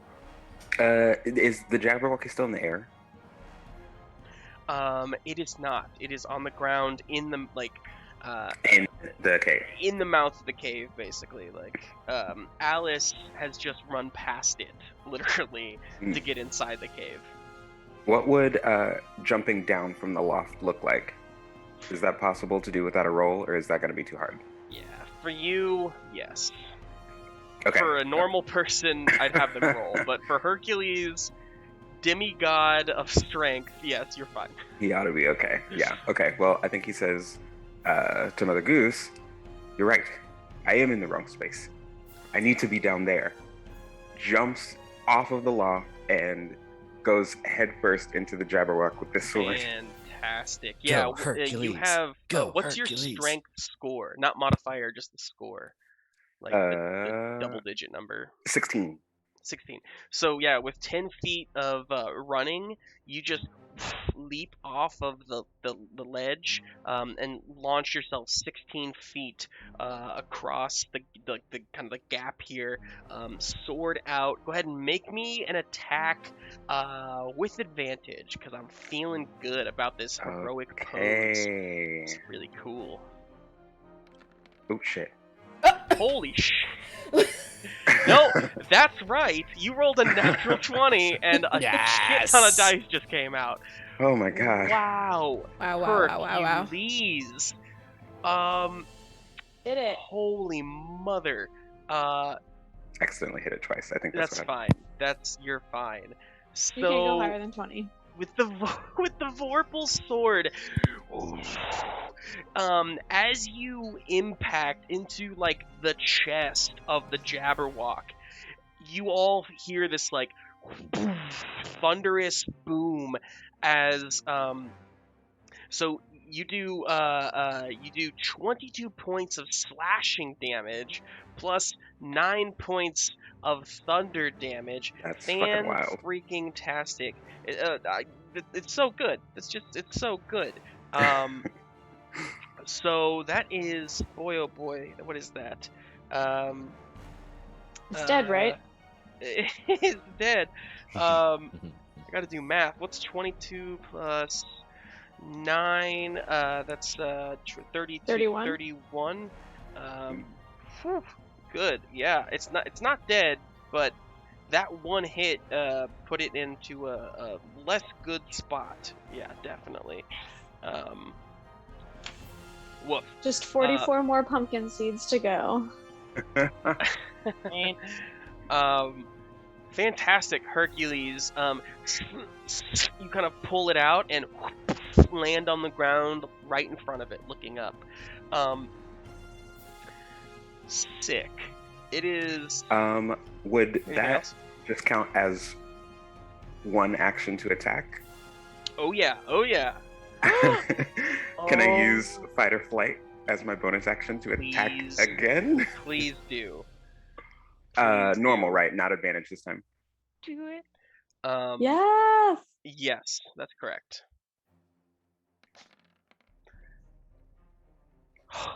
28 to Very hit. good. Go Hell on. yeah. 28 to hit. This sword is pretty magical, I will add. Yeah. But you are Yeah. rolling really well, too. I mean, that was a natural 19 that you rolled. Fantastic. That is another 13 points. Okay.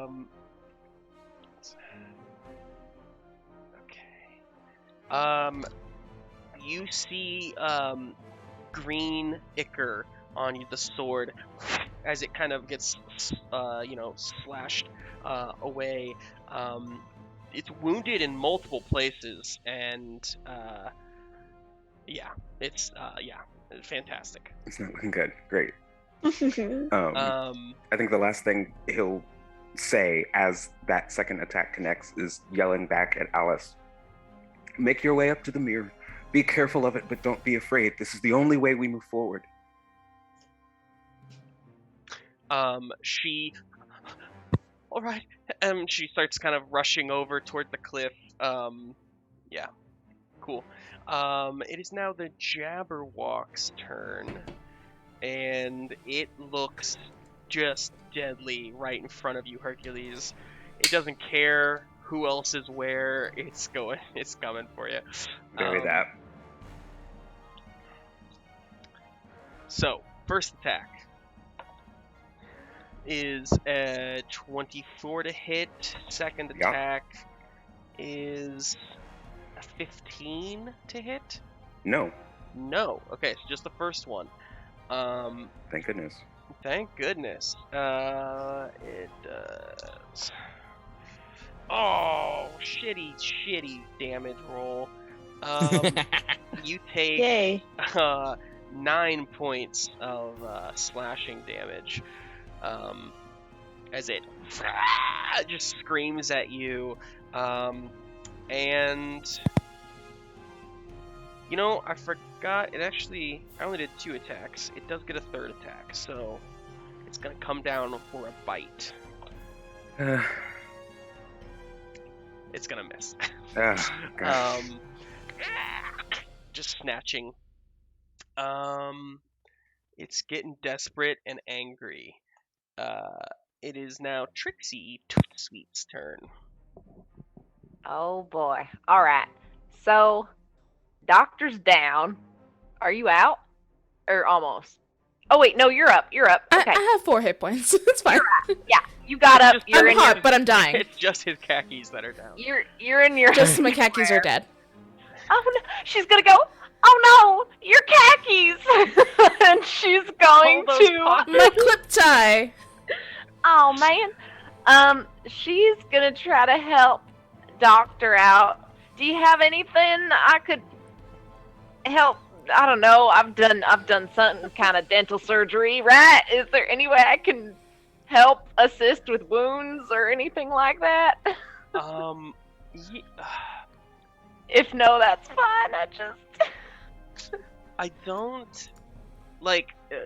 You could make a medicine check to stabilize, of course, but if you don't have any kind of healing Dang it. All right. abilities, That's fair. unfortunately, I will say if you want to give the help action to Dolittle, you can kind of, flavor-wise, kind of play it off like you're trying to, keep him from dying while he does whatever he wants on his next turn. But it's up to you.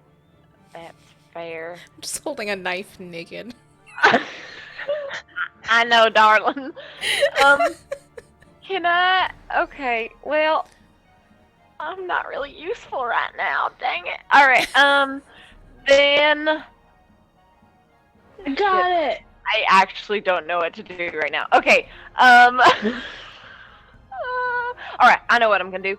Seeing the Jabberwock attacking Hercules, she's going to look at the doctor, and be like, "You got it, honey. Just keep going." And she's gonna run, and she's going to floss whip the Jabberwock, hoping that try to get it around its snout, maybe Okay. to stop it from attacking. Yeah, Trixie has, 2 attacks, basically, that are just, if they work, they are deadly. I'm coming for you, beefcakes! I'm gonna bring that floss whip around the Jabberwock's Alright, snout. so if I it's can a get it. dex or strength save, right? Yeah. Oh boy, oh boy, oh It boy. will take a strength save here. Yeah, I'm sure it will. Oh yeah, that's 22. Oh my gosh.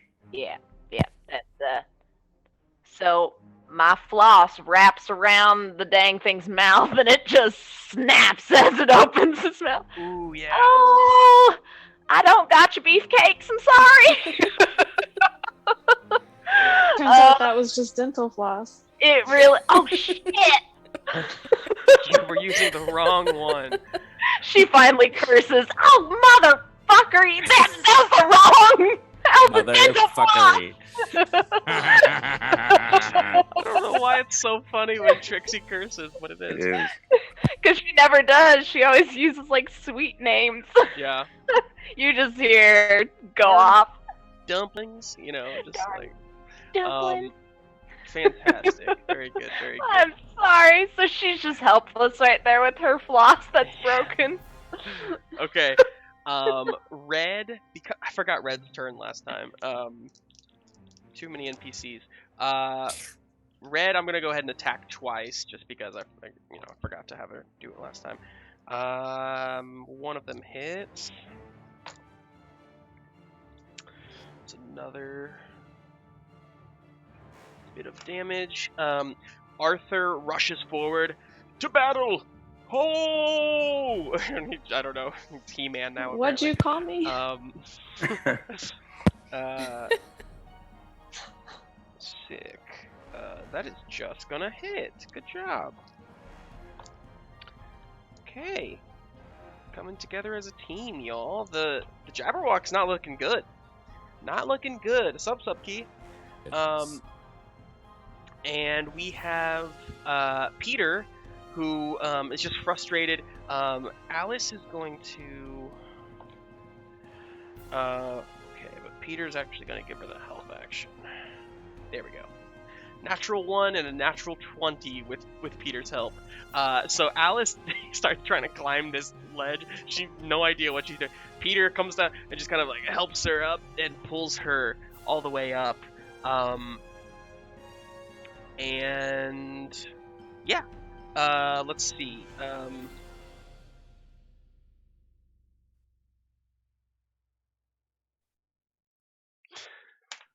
So both of them are up on the ledge now, and they start to try and make their way towards the mirror.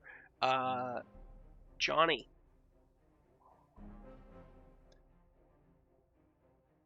Johnny. Hello. Johnny? Johnny, you there? The wind knocked out of me. So it's my turn. It is. Yes. The Jabberwock does not look good. Does not. My friend also does not look good. So I'll run up to him, put another apple in his hands, and say, Mr. Doctor, you should maybe get out of the way. I think you should get out of the way of this monster. And then you give him one of the apples. Cool. Right. And Johnny is now looking at the last remaining apple in their hands and is thinking, okay, this could explode, but I can't make fire because lighters haven't been invented yet. And, okay, well, that's out. And then he'll just like grab his walking stick and then like jab. You don't think Johnny has like a little like matchbook or something? I've always pictured him to have like a little matchbook in his pocket, yeah, along like with his traveler's... like map and his apple core and whatever else he carries in his pockets. His two other belongings. Flint rock. Yeah. Yeah. I mean, yeah, okay. Johnny I'll would give know how that to a start shot. a fire. I would definitely say Johnny would know how to start a fire. He's just doing the long way of the. Maybe. Okay, come on. Like, I just need 30 more minutes. Just hold on a second. Yeah. Make me a survival check, and this will determine if you can make fire in this moment. 21. Yeah, you have a match. You have a match there. So. Oh wait. So when the Jabberwock, his mouth opens because it snaps the dental floss, I'm gonna throw that lit apple straight into its mouth. Fantastic. I think I set these at 3d6 damage Yes. here. I will take it. Oh, apparently lighters were invented before matches. Oh. Thanks, Kate. That sounds bizarre, Crazy. but I believe There you go. But yeah, How okay. bizarre. How How bizarre. bizarre. Go ahead and roll will- 3d6, yeah. Okay. If you go over to the left bar, there's that little... Yeah, there you go. 11. 11 points of fire damage. And then I would also like to spend a seed point Mhm. and do Flurry of Seeds as well. Awesome. No. Dang, that one's gonna miss.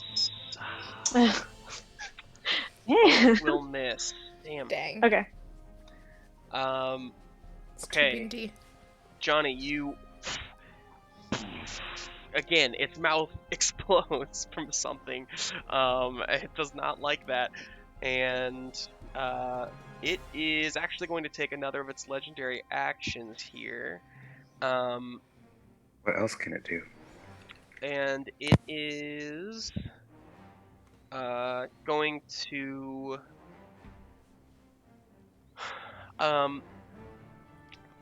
Johnny, you are kind of on its like you're still outside the cave, right? Yeah. Yeah. So you kind of chucked it up to where its mouth was kind of like at you, but you're still on its backside, so it's actually going to do a tail attack here. So go ahead and roll me a dex save. Oh, Okay. thank you, Kate. Yes, I meant to say that. So Kate gave you a point of inspiration, Johnny, for your joke when I yelled "ho" and you said, "What did you call me?" Yeah. That's a a great classic. joke. Bravo. Yes, thank you. So Thanks, if you wanted Kate. to use one of those inspiration points to try and re-roll your bag of seeds attacks, you could. Well, let's just see how this dexterity check Sure. goes. Yeah, you might need it for this. I'll take it. 17. 17 will save. I So will- let me read this real quick. Okay. So yeah, you actually dodge it completely as you kind of drop to the ground. Tail swings over you, and you kind of jump back up. Sweet. Yes. Cool. Johnny, that is your turn. We're going to Mother Goose. Okay. Mother Goose is a little discouraged from that last attempt, but she's not ready to give up. She's going to load her pistoletta with the poison bullet, and we're aiming at the Jabberwocky. Get it. One last time. Right. No whammies, no whammies, no whammies. 10. 10. Yeah, the bullet misses. Yep. Shoots past. Okay. And then turns to Alice and Peter. Are they side by side by now? Did Alice get They up that are. cliff? Yep. Okay, They're up on the okay. ledge. They're past the ledge. They are walking towards the mirror. Okay. So then after firing the bullet, Mother Goose says, well, nuts to that. Kids, if I know anything about how this is going to play out, it's going to take teamwork. So the two of you need to take your hands and you need to reach toward that looking glass. All right. You want to give them the... Or no, you already gave your action. Never mind. Okay, cool. Yeah. Good. So you kind of help them, point them out real I'm quick? just giving them good advice, like all mothers Look. should. That's beautiful. I love that. You don't... Now, Mother Goose, you aren't looking towards the glass yourself, are you? Hell no. Dolittle. Big hex. Okay. Well. Dolittle, make me a... Oh boy. Make me a insight check. Insight check. Oh. There you go. Slight delay. 12. 12. I'm cold. Yeah, it's really cold. A little breezy down below. Very distracting. But yeah, okay, that's it. That's all. Thank you. Your tiger is like down that. there. Yes. Yeah, she's ready to go. Yeah. Okay. Oh, where did my tiger stats go? The lighter was invented in 1816. First friction matches weren't until 1827. But lighters didn't really hit mainstream until the Zippo in 1930s. Fantastic. Thanks for the history lesson there. I love So that. technically speaking, Johnny could have either matches or a lighter. A lighter? Are you kidding me? That's much too rich for me. Much too rich. Yeah. Okay. Is my tiger close enough to give it a good smack? Right, I am, love. Whenever you want. Smack him real good, tiger. Oh, smack him good, I will. Batter up, you beastie. Go ahead and roll roll an attack for the tiger. Batter up. Oh, jeez. Let's see. Give me the 2D. Where are you? +5. 14? No. 14 will miss. Aw. Tiger. Sweet tiger. Ah, nearly at him. Come again, you big bastard. Okay. Big bastard. Let's see. I think that's all my tiger friend can do. Yeah. I'm really far away, aren't I? No, you're not that far. You're up on the ledge, less than 30 feet. Less than 30 feet? Okay. Yeah. Well then, I guess... You could try leaping off the ledge like Hercules did. I feel like my ankles will break. My sweet ankles. My best feature, famously. Everyone knows about Doolittle's ankle. That's true. That's true. My khakis were always cut just an inch short. Love that. That ankle, though. That ankle, though. Well, very 1800s of you. I know, right? Yes, very. Who's nearest to the Jabberwock right now and is looking very sad and needs help? Nearest to the Jabberwock is Hercules. It's me, and I'm not sad, but I don't look great. Okay. Red is also on the Jabberwock still, like on its back. Okay. And King Arthur is also there. Who is getting split right in half. He might be the saddest. He might be the saddest. This says, okay, with the wording, it says a creature I'm not in combat with. Am I technically in combat with this Jabberwock right now? It's hit me. Combat, yeah. I mean, it's not fighting me specific. I couldn't tell if it was like because its attention was on me or if it was because I don't know. The wording was weird. Yeah. I'm talking about bedside manner. I think that this is definitely it's considered in combat with you and your party. Yeah. No worries. I mean, I could run up to it and try to stab it, or hit it with my shovel. I think I'm just standing there with a knife in my hand, so I'm gonna run up and stab it. Okay, sick. Well, as a bonus action, I'm gonna eat one of my mealworm biscuits for a damage boost in case I do hit it. Okay. There's also an apple I gave you. Oh yeah. I'm gonna die anyway. No. No. No. No. No. Oh, okay. What's more important, the apple or the damage boost? Doolittle, I do also want to remind you. What do I have? Am I not thinking clearly? I'm cold and naked. Make me a history check. A history check. Naked and afraid. See how much. Naked and afraid on this episode. How in your mind you can get right now. And it 10. About halfway in my mind. No, there's just too much going on for you to think about it right now. So.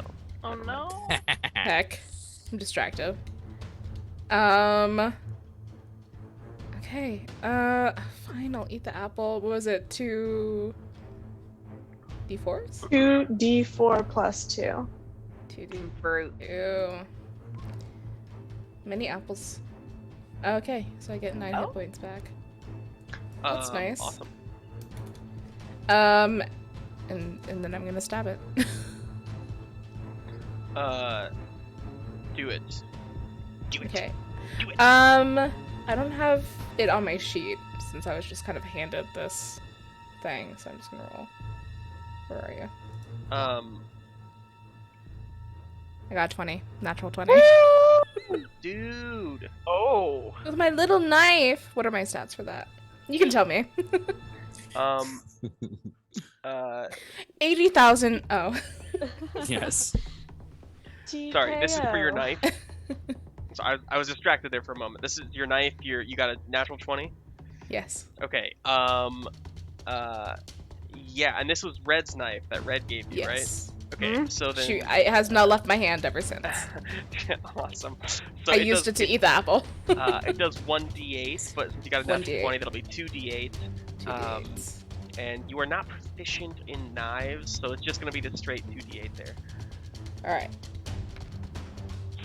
So 6 points. 6. Hey, every little bit. It is not looking good. You Cool. where do you stab it? You like rush up.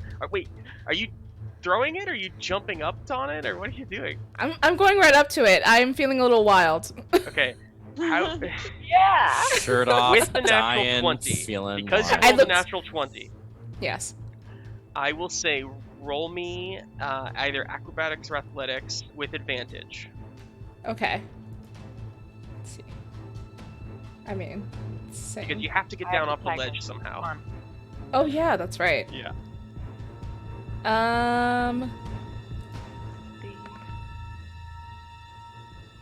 Okay, so I fell a little bit. No. You do have inspiration.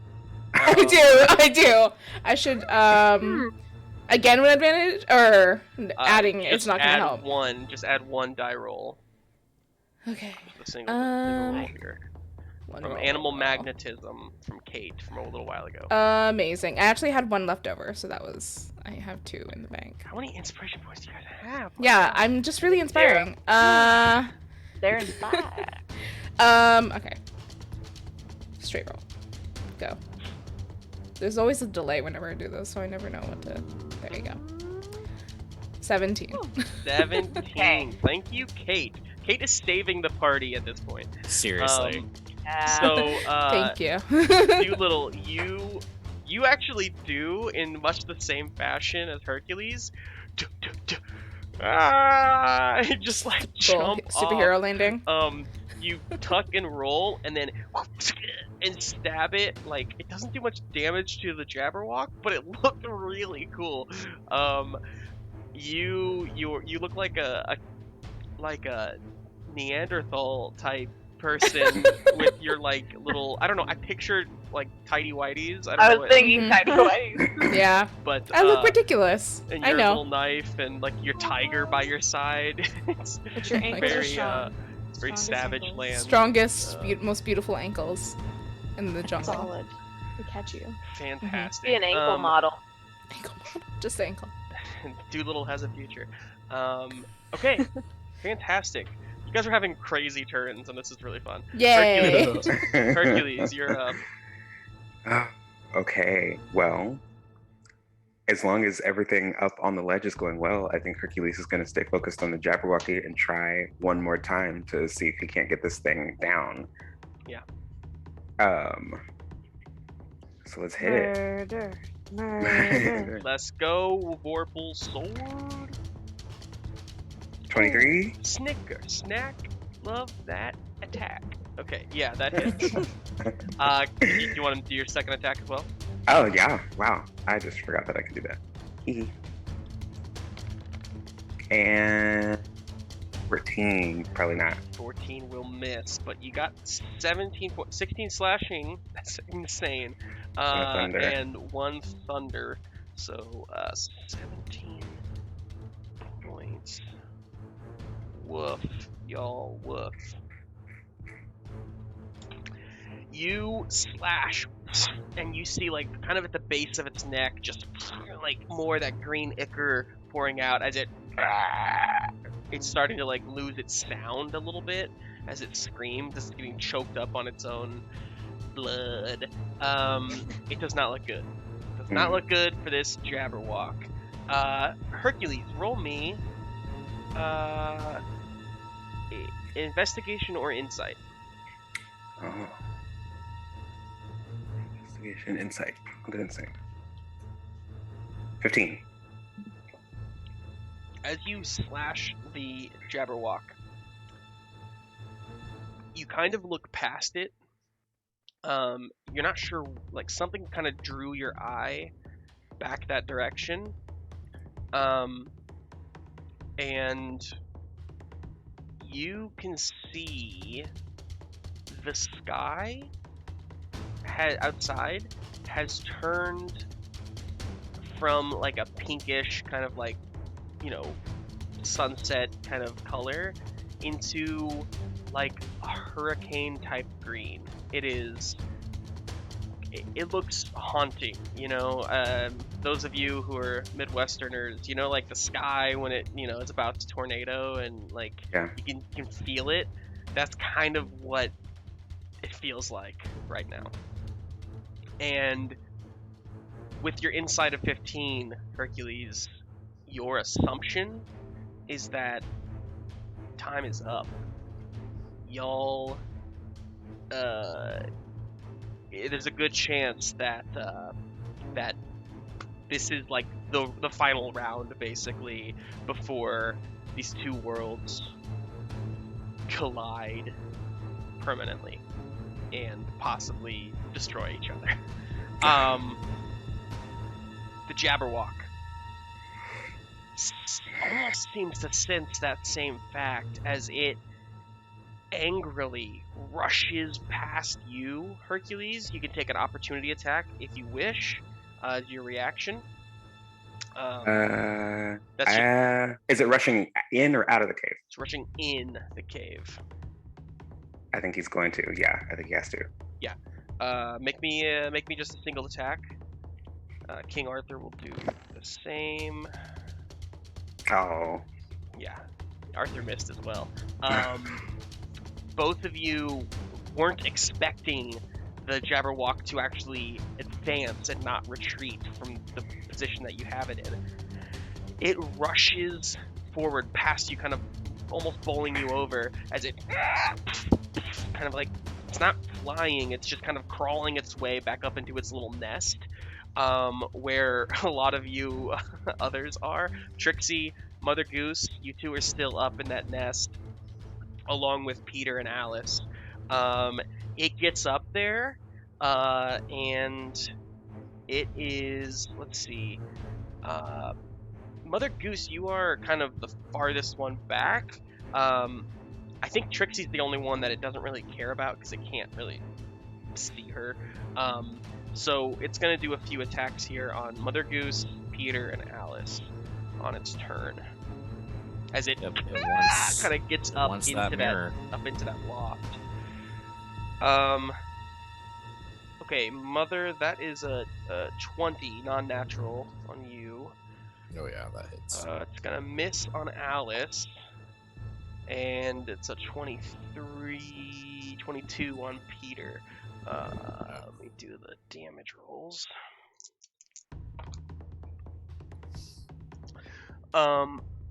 Sick. Okay. So on you, that's gonna be 12 points slashing, okay. Mother. On Peter.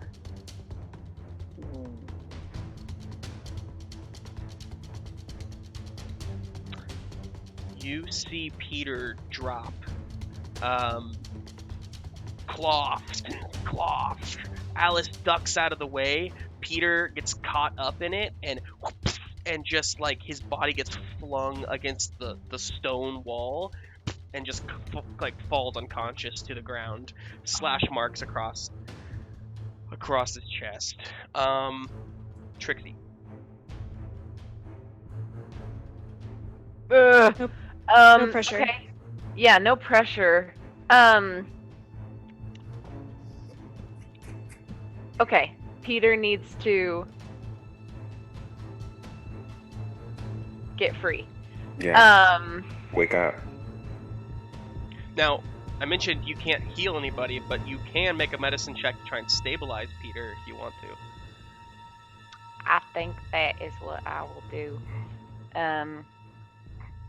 I'll fly over. Oh, Peter Pan peanut butter. Let's do this.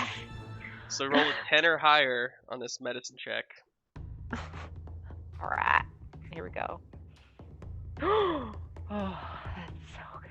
Sweet. A 20, a dirty A 20. 20. Dirty 20. You quickly go towards, like, dental practice. It's not you know enough about like medicine and whatnot to like understand how to kind of help somebody stabilize and whatnot. So you just kind of, what do you think this looks like, Annie? Do you have any idea what you do to stabilize someone? I think that Trixie knows how to stabilize wounds because of just dentistry things, but I think there's a little bit of, I don't know, honing into her arcane magic and understanding that he has a bond with his fairy, and just, I don't know, whatever that is, honing into her own fairy magic and hoping to bring him back and connecting with him on that level. She's like, come on, you can do it. Tank needs you. She needs you. And she's gonna be like patching him up as good as she can. Cool. Okay. And we will. So you stabilize Peter. That is. So maybe out, it's like a numbing effect of some kind of tooth Sure. numbing with her, like arcane. Yeah.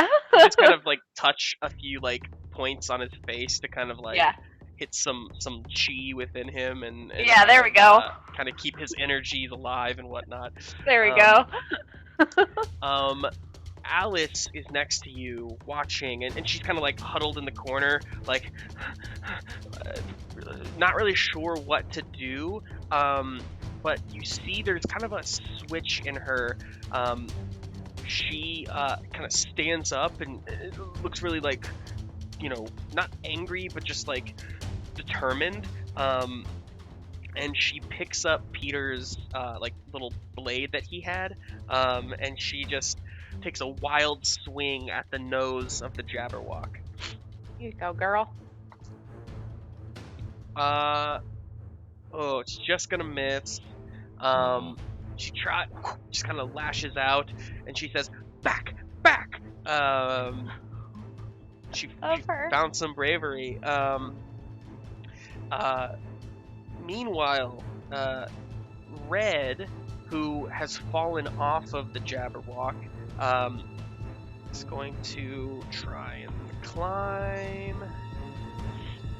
She climbs the cliffside and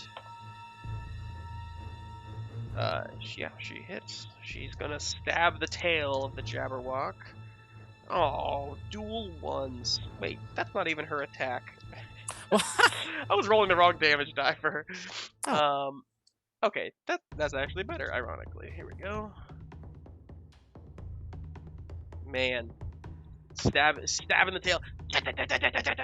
Very Drax from Guardians. Jabberwock it's on the verge. Arthur can't get up there. He's too wounded to try and climb this cliff. So he's just calling out, "Good job, Red! Keep going! Keep stabbing away, you wild little woman." He doesn't seem to notice what you do, Hercules, in the sky.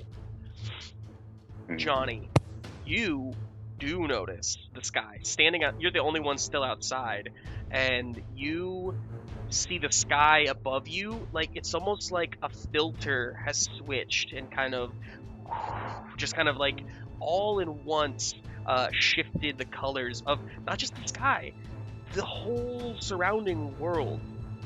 You can see it's kind of almost like the world is kind of closing in a little bit, but it's like that, but it's with color. Like the absence of color is kind of draining from the world. You see like the shore that you were on, where the Lost Boys were. You see that it's kind of like faded into like kind of a black and white monotone-esque portrait, and the ocean is slowly getting a weird color as well. What do you do?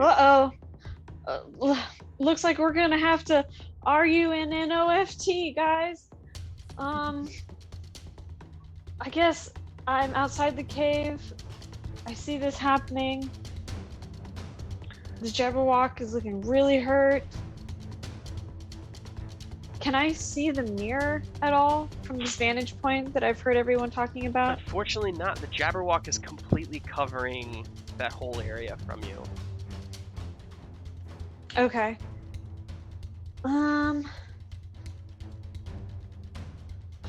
Don't have a lot.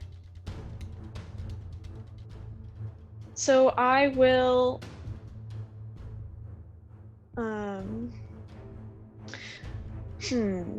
I guess I'll just attack the beast if I can.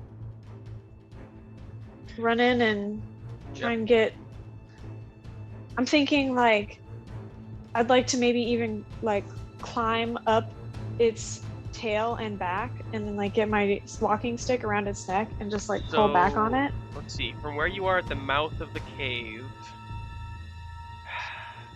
you won't be able to reach. You can basically reach the tail, but I don't think you'll be able to hit it on this turn because it's going to take your entire movement, and that's if you can roll me a good enough climb check.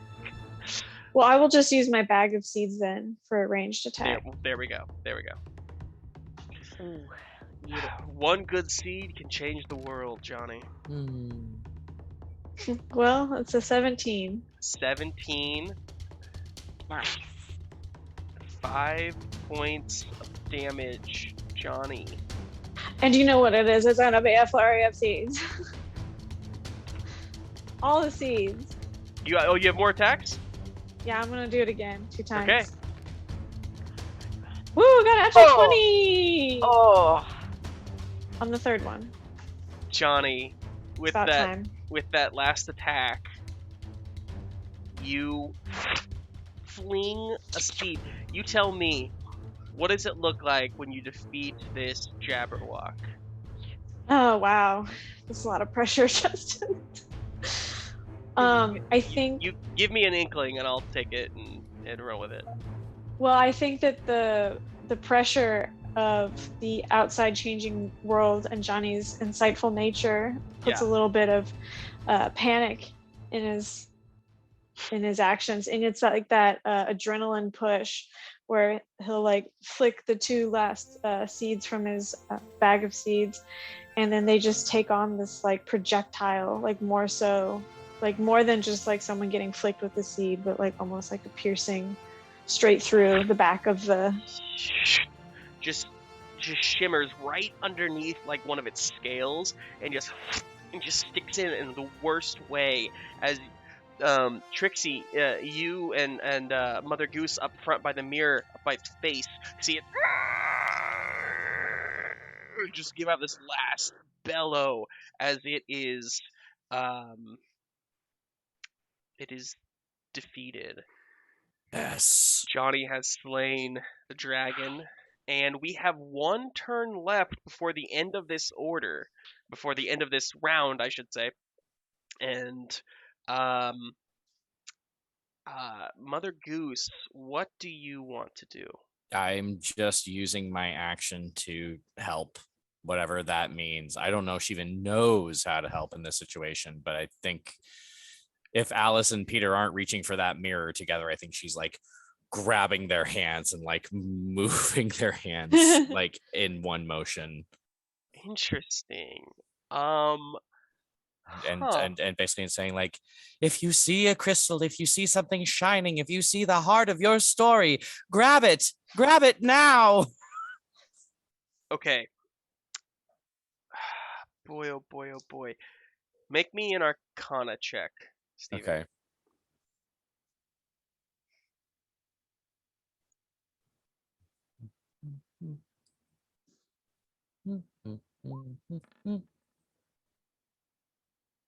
Not bad. 21.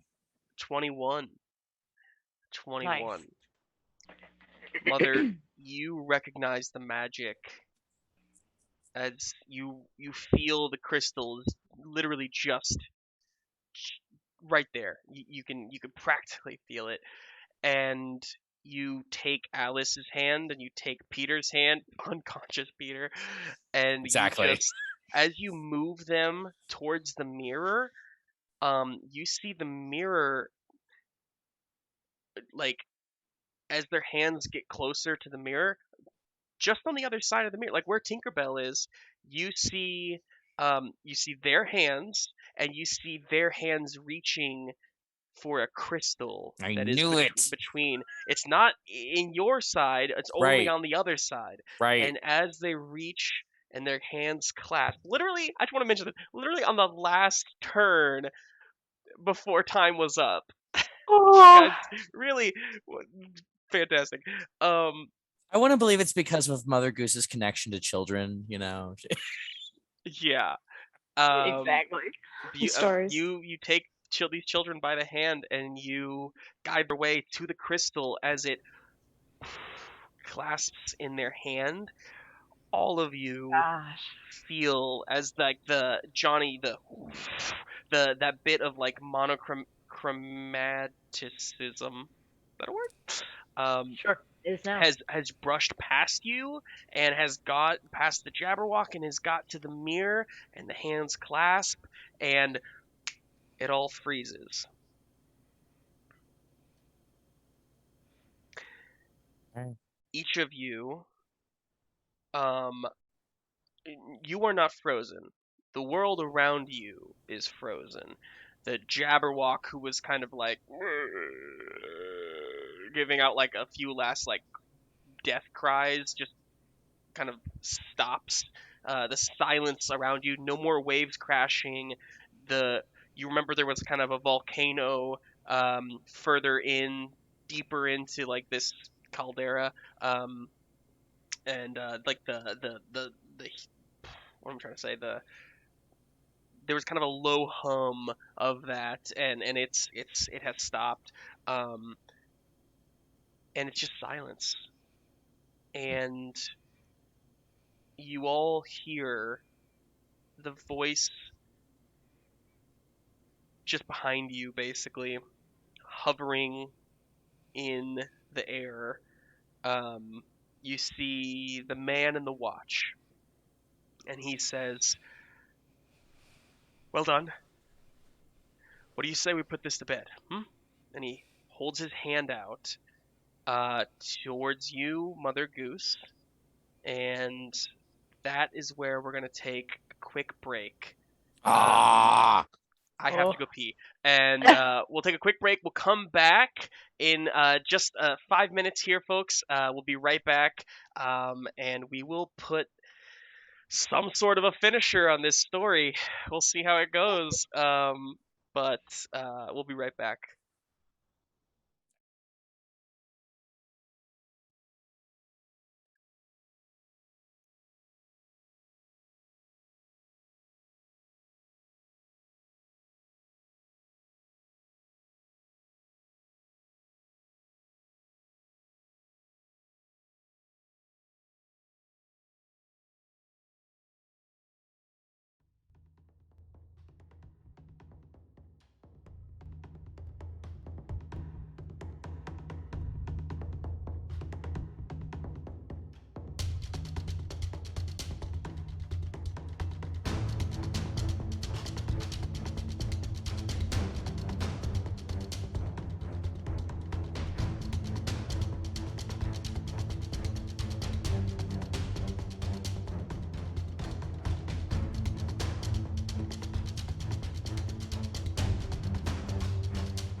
Hello, hello.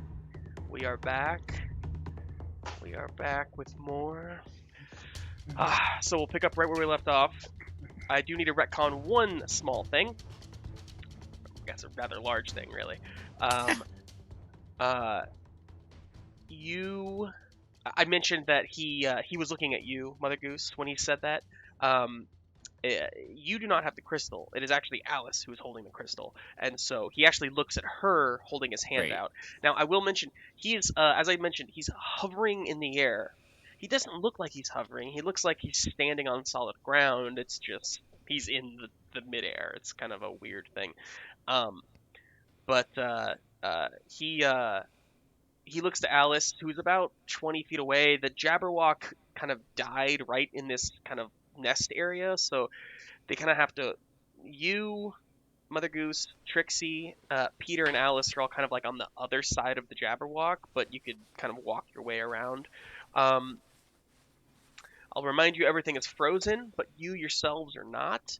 And the man with the watch says, if you wouldn't mind, dear. Alice looks relieved. She stands up. She says, "Oh, finally, we did it. Okay." And she starts walking away from you, Trixie, Mother Goose. Oh, okay. Yeah, no. No, I reach my hand out and put it on Alice's shoulder and I say, Dear, we've learned we cannot trust that man. What are you talking about? Of course we can. He's been helping us the whole time. No, my love, he only has his best interest at heart right now, and the rest of our worlds are doomed if you hand over that crystal. Arthur from the ground, kind of, holding his gut. She speaks the truth, Alice. The man in the watch is a mysterious figure and not at all who we thought he was. We've been duped. The man in the watch says, yes, I lied to you. And I want to mention, too, the dude looks tired as hell. He looks like kind of crazed in a way. Just he's doing everything he can to kind of keep his voice calm and not like frighten anybody or make anybody like do any sudden moves, but he definitely has like a really like just kind of desperate demeanor to him, as he says, I gave you false information. This is true, but please know I meant no harm. I mean no harm. There's simply no way for all of us to get through this. And look, I've done you the courtesy of I've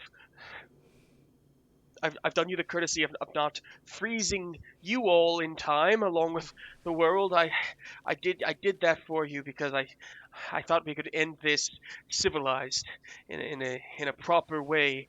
And he just kind of keeps rambling a little bit like that. Anybody want to do anything? It's okay if not. I'm just giving you the opportunity. I think Mother Goose is going to try to take the crystal out of Alice's hands so that there's not a child determining what our future is about to be. Are you just kind of reaching for it and snagging it? Yeah. Just because I had my hand on her shoulder, so just kind of probably like gently like putting the other hand on the other shoulder, and then eventually like trying to move my hands down towards her hands. Go ahead and make me a persuasion check, Mother Goose. Okay.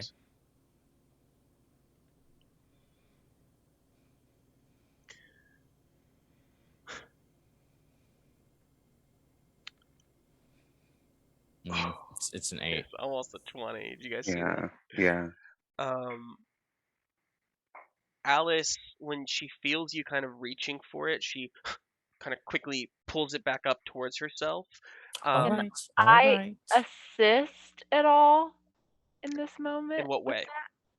I would like to look at Alice in the eyes and be like, darling, I know this is a big decision, but if anybody can help us find our stories, it's Mother here. I mean, that's her job, sweetie. She tells other stories, and she can see the good endings and sometimes rough ones, but I believe that she can help us get back. So please, honey, just trust us. We've come this far, and you've been so brave. You can make a persuasion check, or you can give Mother Goose advantage on the one she just made and let her roll another one. I have +4 to mine. What do you have with yours, That's Steven? a good point. Yeah, what is my modifier? Or do you have inspiration? I have a 6. Okay, do you go again? All right, we're trying this again. Hey. There we go. 24.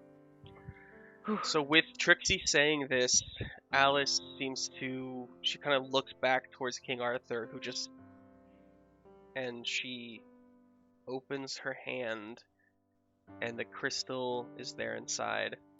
I'm not gonna take it out of her hand. I'm gonna place my hand over the crystal and like hold her hand, and I'm gonna look at the man in the wash. I'm gonna say, there has to be a world in which we all can coexist.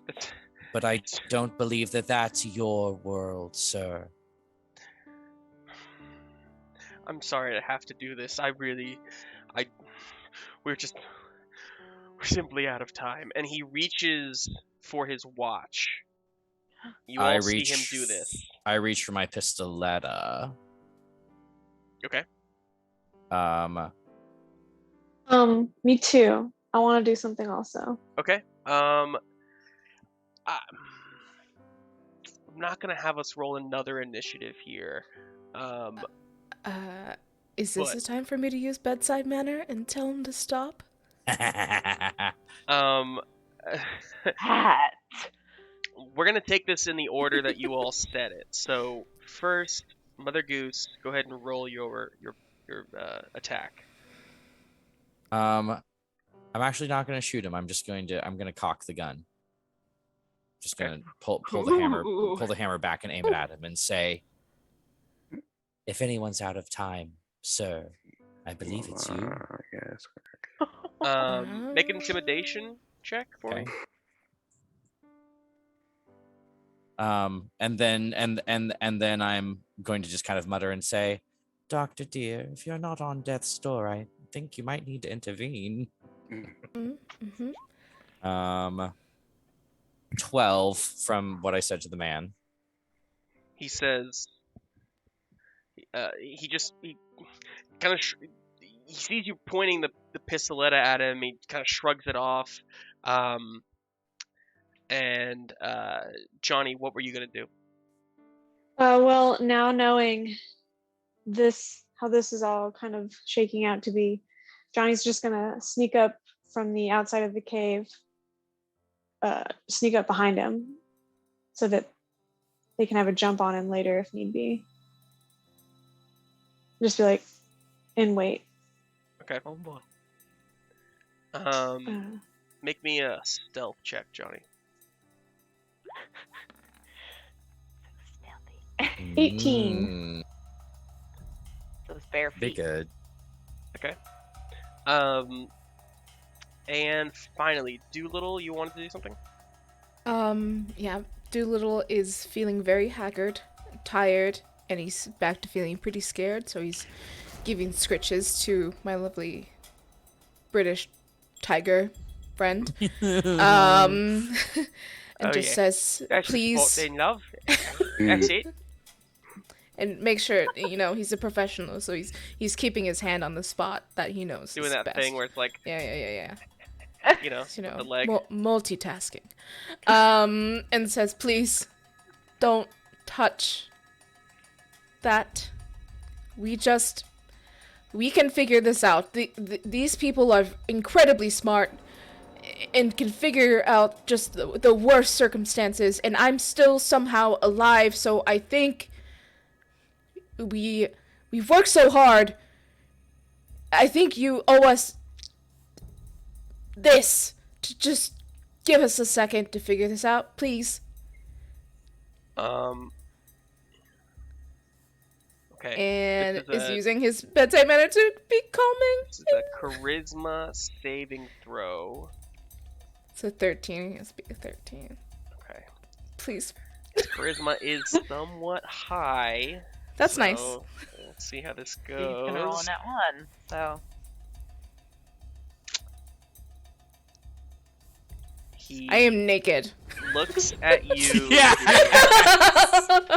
That has Looks to at be you. jarring. He says, Strip Dolittle. he says, "You're right. You're right, but we just don't have time." And he pushes the button Some bitch. on his Stupid watch. button. I'll just for flavor, as he pushes that, I do release a bullet from its chamber. Okay, So Bella. like as the boop is happening, Yeah. there's like the pew Hit me So with it's flying. hit me Trying with an to- attack roll. Okay. Trying to dobby him, aren't you? oh, Dobby. Do you have any inspiration right now?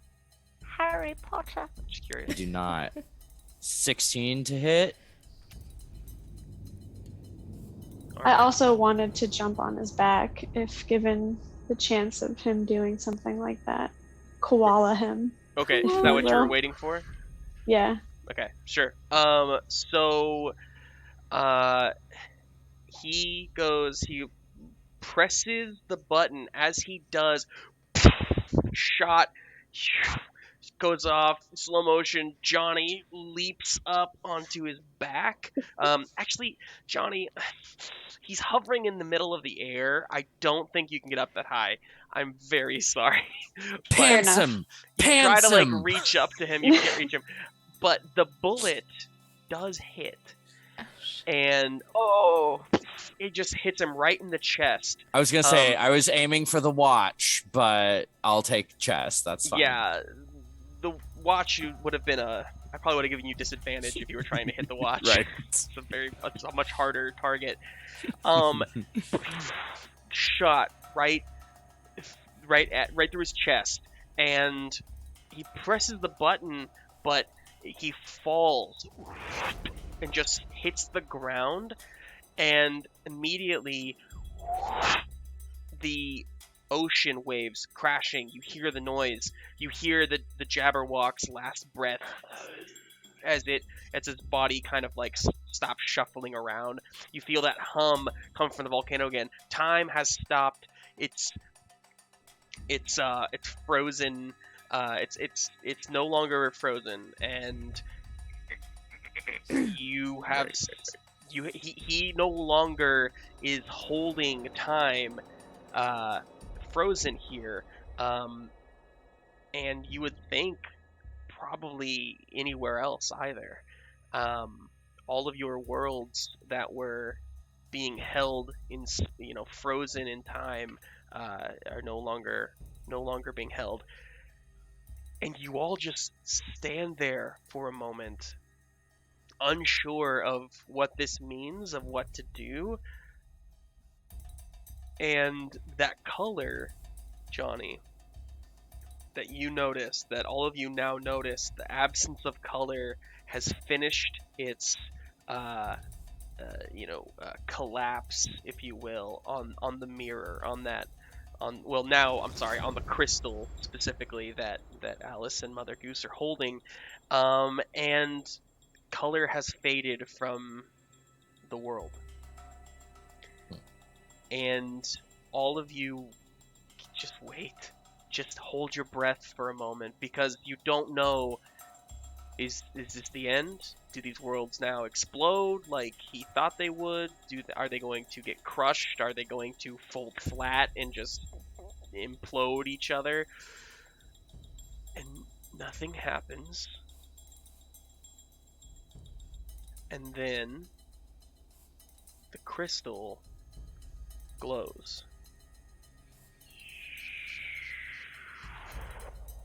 This kind of ethereal light shines off of it, and you feel it,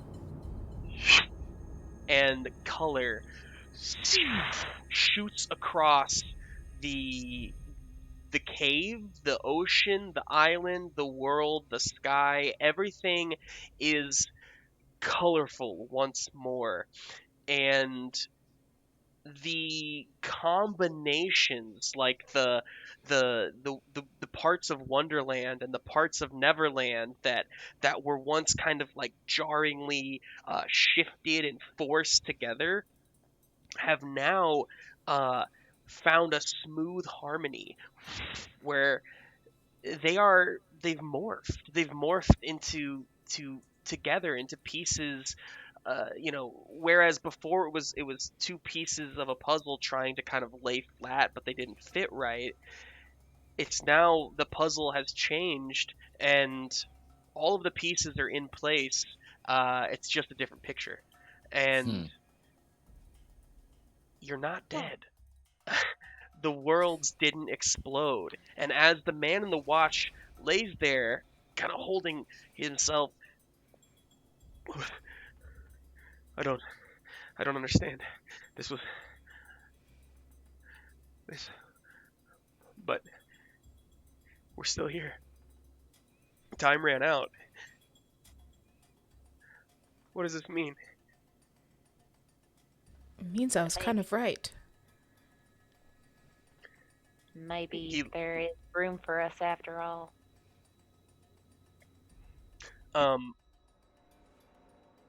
You all think back to, the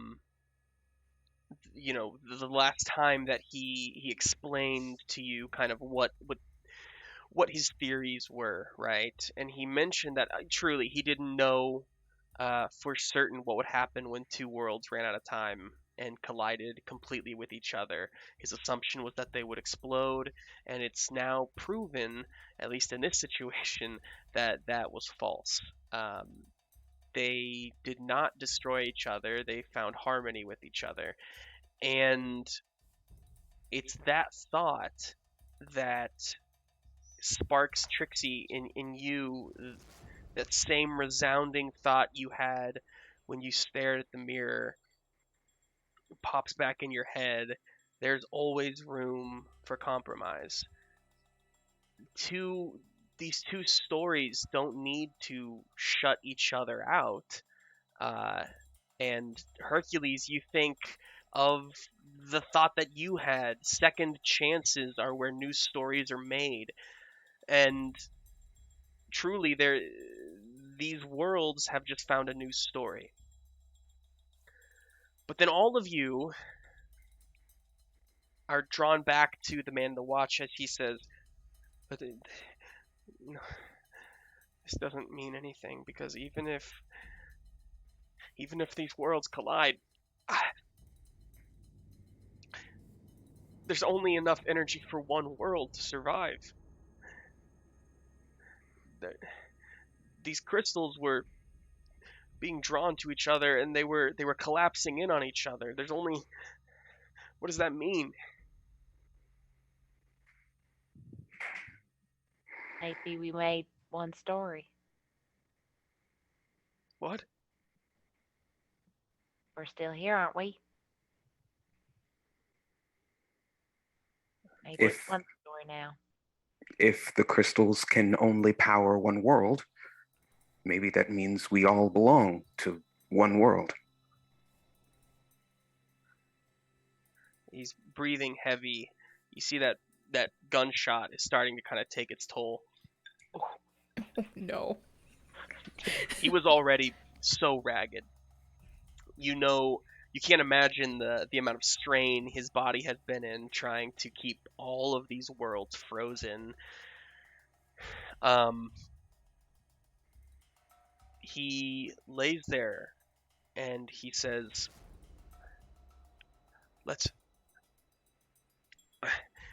would you accompany me back to the Crux? I think we can do that. And he reaches towards his watch and shifts like a dial on it, and then hits a button, and all of you just kind of blip out of that cave, and you all find yourselves back on the crux. Once again, it is empty. You have these windowed kind of walls that look out into like space. A beautiful nebula. He is there with you. You're all pretty much in like the same positions you were, just kind of like shifted through space. And he's still on the ground, kind of bleeding. He says, I'll go over to him and also maybe help his injuries. He's sitting there bleeding. Kind of prop him up. Am I still naked? "Yeah." Oh, yes, dear. Despite that, I will also come help check. The two of you The go over wounds. towards him. He make a medicine check. Medicine check? I get advantage on medicine checks. I love Look at that for you. all of us. I'm a pretty handy dude. Pretty handy. PhD. Oh, wow, wow, wee, wow. 15. 15. You can tell that you're not sure if it's the bullet itself. Shouldn't like be fatal. It's simply the fact that his body is just shutting down. You can tell with a 15 medicine check, his body he's dying. It's not the kind of thing that like a health potion could necessarily fix right now. His body, it's almost like he has hit the delay button on like every, bit of damage he's ever taken, and now it's all like coming into effect all at once. And you can just see his body slowly like wearing down worse and worse. He doesn't have much time left. And he looks to you, Johnny, as you come over to him, and he kind of grabs your hand, and he looks at you and he says, Johnny, I really am sorry I lied to you. I hope you can understand. What do we have to do? Obviously, I was wrong this whole time. What do we do? How do we save all the worlds? How do we save my world? It's not... My world's gone. There's no way. It's not frozen anymore. And the monsters, they've surely started to attack again. I failed. Excuse me, sir, but I feel like throughout the weirdest 48 hours of my life, I have understood one thing, and one thing predominantly. You can't ever underestimate people's willpower. The people on your world probably found a way, just as we found a way to overcome our trials.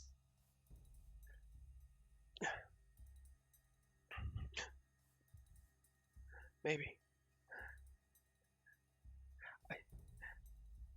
He starts unclasping his watch, and he pulls it off, and he just hands it to you, Johnny. What is it? It's it can help you. It can help you help others like you were meant to. Just promise me to try and save my world. I promise. He sputters a few other words that you can't make out, and he's gone. And the five of you along with King Arthur, Rosie the Riveter, Zorro, Red, um, and Peter and Alice, who Peter is now conscious, but all of them are kind of like in the surrounding area here, all looking at Johnny and Dolittle, who are kind of knelt over the body of the man in the watch, and everyone's silent. I'd like to think I'll- the doctor helped him get into a dignified position, comfortable. Yeah. And then I'll thrust the watch at the doctor and be like, yeah, I don't. This isn't really. Here you go. You already have like. Well, do you not want it, or do you think you can't do it? Yes. You're. Okay. Well, well, how about I just help you, because he specifically chose you, and I'm not one to trust him, but I'd like to think that in his last moments that he made the right decision. If I wear a watch, what's next? Buy a house? Maybe, you never know. It just, property is volatile. So maybe stick with the watch for a little bit.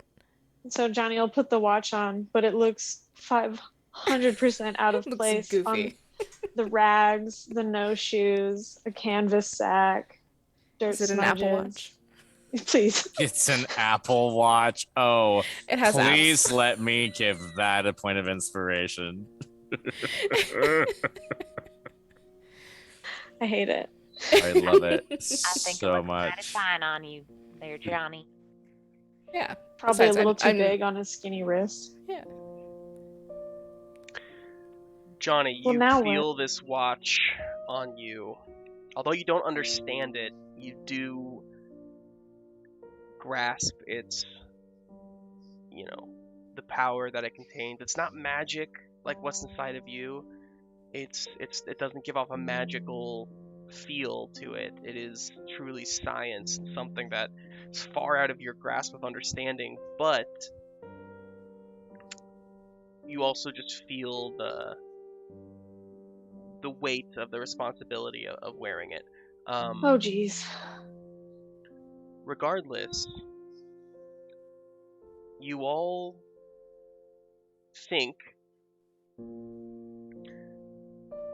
you have worlds all over the place, and although they are colliding and not destroying each other, you do know that they cannot survive without the energy that a crystal would provide them. And as you kind of are thinking this and trying to understand what to do about it, you see that on the watch, Johnny, you see there's kind of some like lights kind of going off. Uh-oh. Make me a you know what? Never mind. Don't make me any kind of check. What do you want to do about that, Johnny? Do you do anything? Can I try and use my intuition? My insight? Yeah. Yes.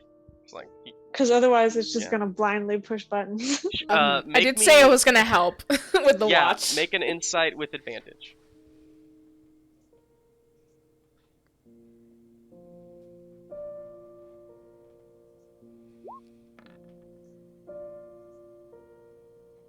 Ah. Oh, Ah.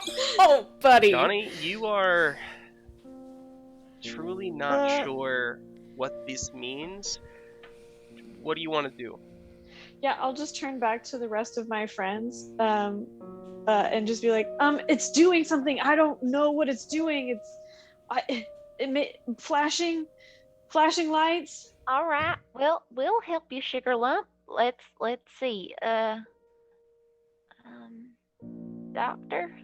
What do you All think? of you gather around and see these lights, and without pushing a button, it kind of just kind of like holographically kind of blips up into this large hologram in the center of the room, and you see images, worlds. You recognize the kingdom of Shagaria. You recognize that it has been combined with California. California. Yeah. But in a smooth way that isn't. But again, it found that harmony. You see. You see. Mother's Mountain, Johnny, with kind of combined with like a Mount Olympus looking Athens, that again found harmony. And you realize as you're looking at these that they are um, they are slowly, one by one, kind of blipping out of existence. And you get worried for a moment until you realize that as each of them is blipping out, the one in the middle is getting larger. And you think that the natural order, the natural way that this would have gone if the man in the watch wouldn't have tampered with it, there's a good chance that these worlds would have just collided over and over and over again until they just formed one world. And you don't need to do anything, Johnny. You just watch as every world finds harmony with the others until there's just one left.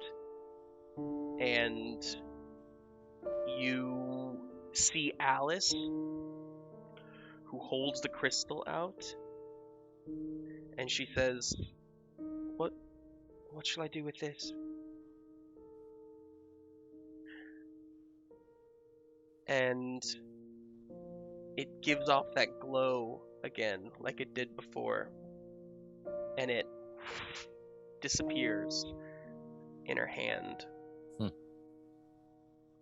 And Johnny, on the watch, the hologram of this watch, you see that the world glows, that same kind of ethereal glow. And I think instinctively all of you know that the energy instinctively went back into the world. And there's just one thing left to do now, and that is to put yourselves back in the world. So, Go ahead. Go ahead.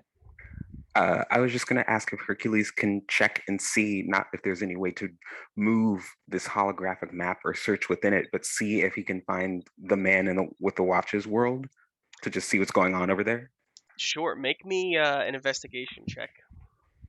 If anybody wants to help, you can give them We're advantage. just sweating. Yeah. Take advantage. Yeah, Mother Goose is fascinated. Zoom. Enhance. 18. You see that with all the other worlds gone, this one world kind of gets larger and larger until it's quite large, and you guys it's almost like you can kind of stand in front of it. You see all of these different land masses across the world, some in the sky, some like floating, some on land, in mountains. There's deserts and valleys and shores and underground worlds and ocean worlds, and just all of these worlds that were once broken apart are now sharing the same world. And with your 18 investigation, you see that there are you find a different way of kind of looking at the world, and you start to kind of cycle through, swiping at the air, just like you said, swiping through the various um, stories within that have kind of combined into larger, realms and that kind of thing. Um, and you see one that it's truly uh, dark. It's dark skies. It is haunting looking, and you just see kind of a world, section of this world that is full of terror, full of monsters. Um, with the largest of them being this like uh, you know 100-foot tall uh, behemoth type demogorgon type creature. Um, and although they are not like terrorizing a specific place at the moment, you know that like the fact that there are creatures like that in this shared world, you know that this is a new thing. And sure, the man in the watch wasn't wrong that it's going to be hard to figure out how to coexist. But the fact that you can coexist at all is a gift. With that watch, you think that watch has the power to shift through time and space. Um, and although you saw the toll that it would take to try and freeze time, and you think perhaps that may not be the best idea, however, this watch does seem to have the ability to power the portal from the crux and basically be able to shift you all through to different places along the world. King Arthur steps forward. What do you think, Hercules? Are we to carry on this torch? Do we head home? Or do we persevere? Back in my world, there was a story that was told to us about how our world came to be. And he looks at the holograph of the monsters and says, they told us that there were these giant, terrible creatures called Titans that destroyed the earth and ravaged and wreaked havoc until they were tamed and put away, and the world as we know it could exist. And maybe a time will come where that needs to happen. But the man, he tried to do it by himself. Didn't get help, but instead manipulated. But in the end, he was alone, and it didn't work. I think if we are to persevere, we have to do it together.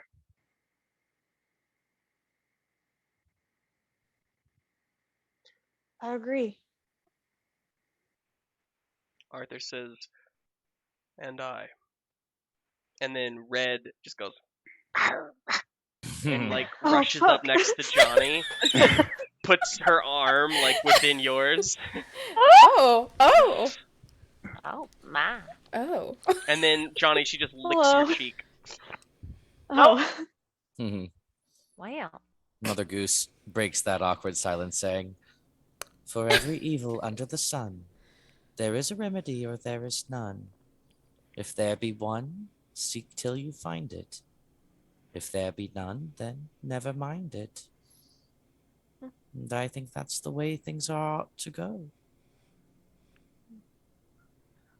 I agree. You can count on me to help you all in any way possible. Hercules, There is the if you are seeking remedies, I think you consider yourself in a family who would like to help. Oh, I'm not the one with the watch. And we look to Johnny. Sweet as Johnny. It's all right, Dumpling. You've done right well before. All right, well, I guess let's go figure it out then. But can we take a nap first? Yeah. A little catnap would be nice.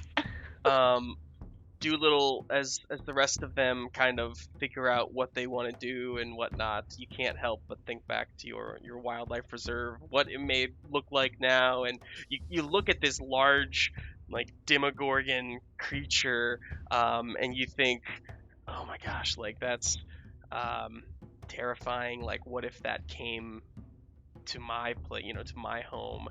And then I think the camera just kind of shifts backward, focusing on your bag, where there is a small cookie inside that just reads "Eat me," and we'll leave that hanging where it is. I want each of you to tell me what it looks like for you over the next few days. What do you head home?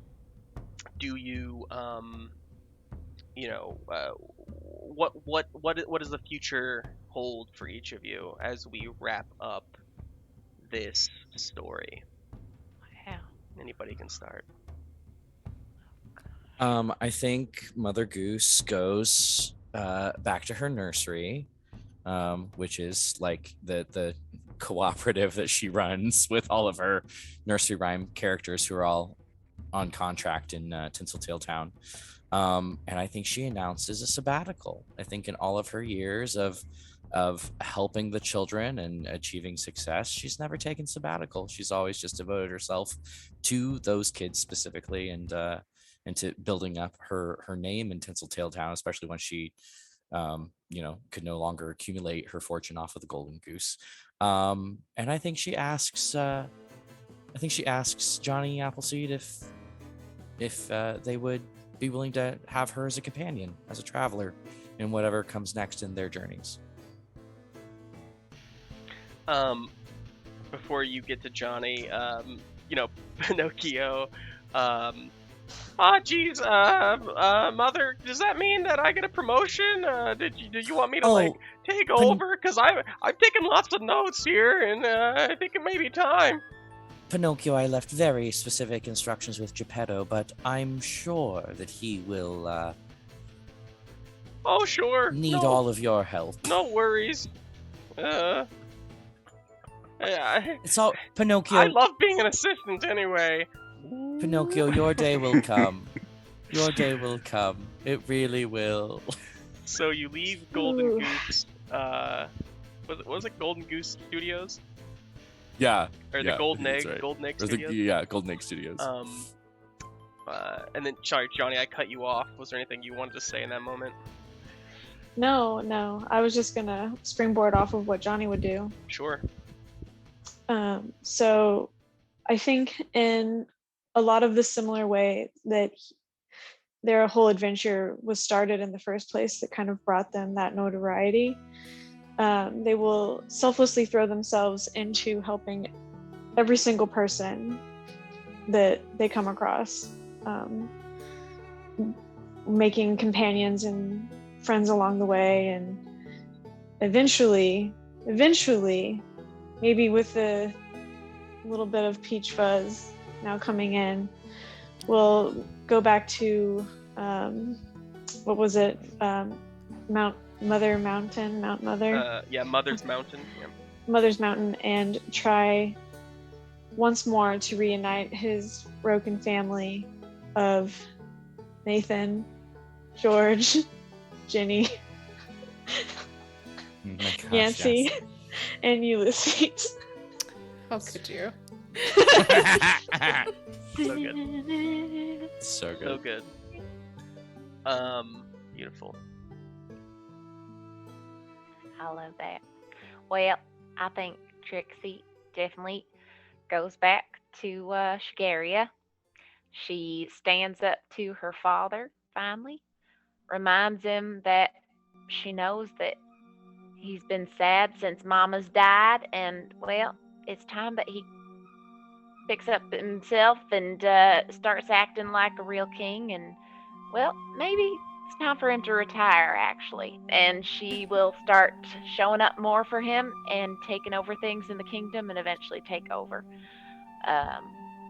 And she's going to try to do her best around other worlds to help compromise come into place. And she will pay many a visit to her dear doctor friend, and encourage him to maybe take Jane on a date once in a while. And she'd like to learn more about being a veterinarian as well, because she would You love can to check learn. the tiger's teeth. Sure, absolutely. Yes. So I think that she just does her best to spread the idea that this world is big enough for all of us, and yeah, wherever that takes her. Love it. Well, I'd like to think that the first thing Dr. John Dolittle does when he gets back is not to find clothes, but to find his sister. Oh. And I'm not sure where I would find her. Somewhere probably panicking. Yeah, And she's in the wildlife reserve, like surrounded by all of your animals, like who are also panicking. Yeah. And are there any like creatures or anything like that who are there? Because I'd like to think that Dolittle will want to go around seeing, helping different animals acclimate and get to know each other, talk to each other. And again, he's naked still. And of course, would like to know where Jane is. And if he just happens to run into her naked. You find the animals who Doc, oh my gosh, Doc's back! Ah! Josie! Hey, good, Doc, you're here. Yeah. Whoa. Hey, Where Dale. You been? Oh, so many places.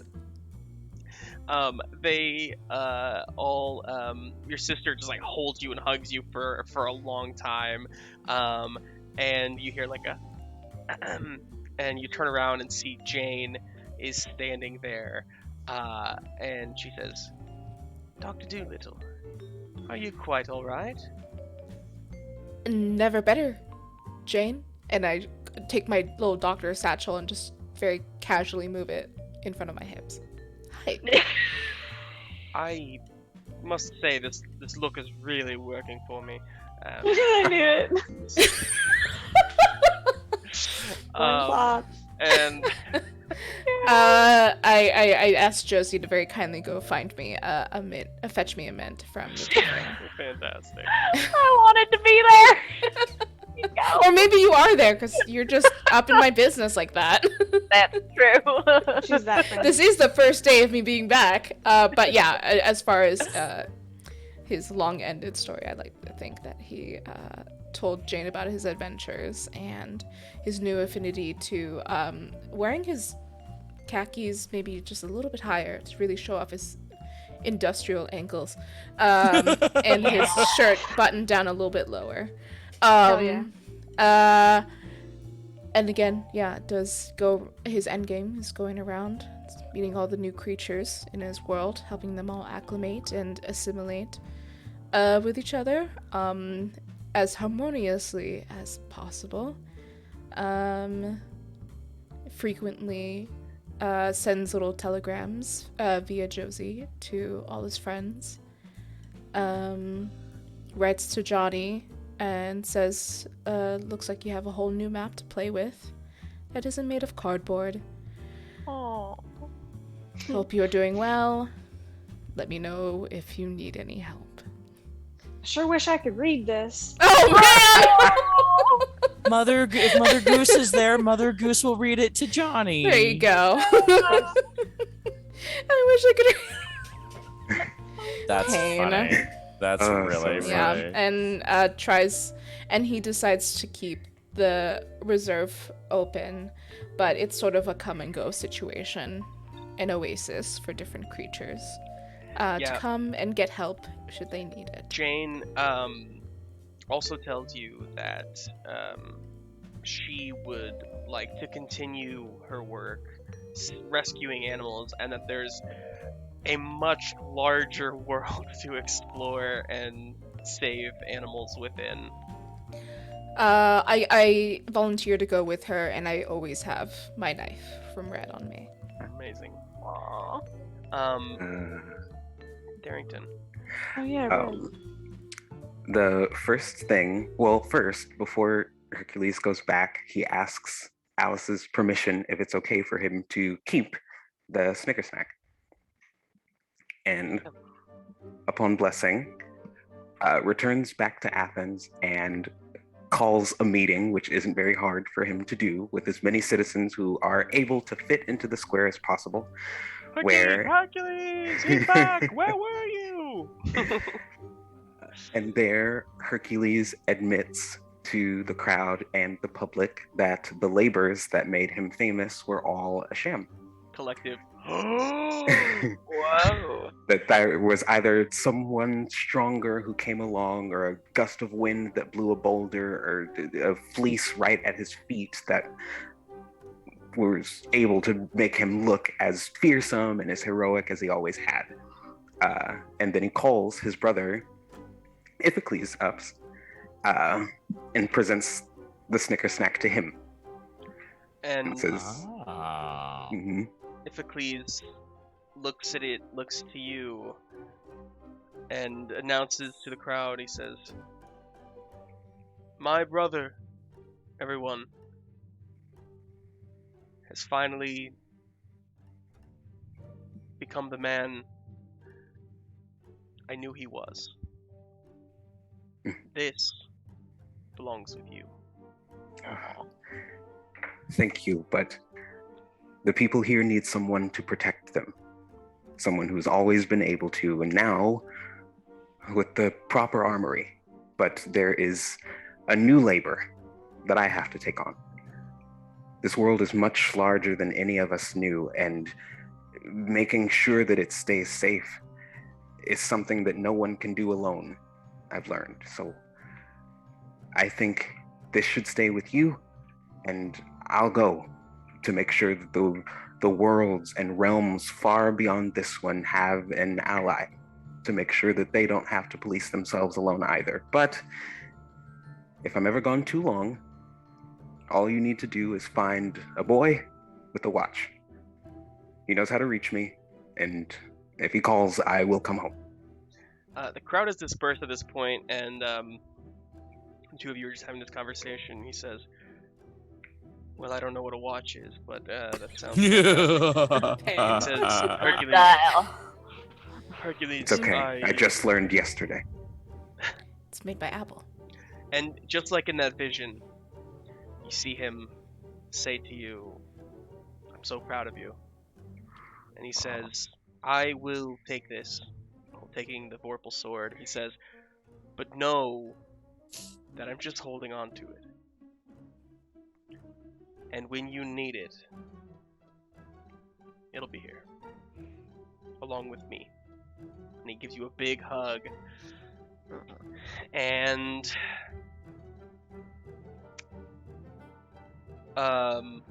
as you walk back toward wherever it is you're going, Hercules, Megara gives you that look of admiration from the crowd. You get the sense that all she ever really wanted was for you to be your true self. And all of you, as you go through your collective, your individual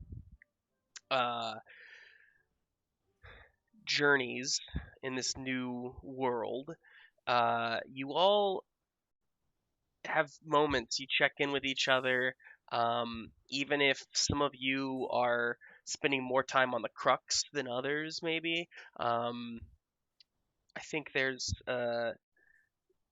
many more stories that are told and that are created among the 5 of you, and more. And Mother Goose writes them all down so she can exploit them later in Tinsmithville Town. Yes. There's this place called LA in Amazing. California. Yeah. That's where she But set that the- is a story for another time. We are Yay! Oh. done, my friends. GG's. GG's. Good Do game. you guys want to see the Fantastic. map that I drew really quickly to represent Johnny's Yeah, map? duh. Yes, Yes, show us please. Johnny's Okay. map. Wait, Closer. Angle closer, it closer. down. Closer. Nope, it's not gonna happen. Try to Take a angle it picture. down a little Take a bit. picture. Yeah, Put I'll it in take a Discord. picture. Take a picture. We'll put it up on. Yeah, we'll put it on our Discord. So that our patrons Awesome. can check that out because Patrons? they're gonna see it in the Discord. yeah, Please man. join Patreon You want to see that Please map? join our you better become a Patreon patron. Just so that you saying. can see this very poorly drawn map. Poorly drawn, just like Johnny would have drawn it. That's And what we out of Exactly. context text messages that we send each other during the stream. Yes, absolutely. Guys, I kept Y'all- trying to find good like nursery rhymes for Johnny. They don't exist. There are so many nursery rhymes about an old woman. So I think actually what happened on Mother Goose's sabbatical is she wrote entirely about herself. Hell yeah. Very emotional. Yes, yes, yes. that tracks. Finally wrote her autobiography. Yeah. Chat, thank you so much for hanging out with us tonight. Kate, Thank you. Kate was the MVP. She saved the party. Mhm. Yeah. Didn't have Oh my to God, drop thank a you for all the single channel inspiration. point. Good lord. Yeah. I'll say that we for another- appreciate you all being here, going on this journey with us.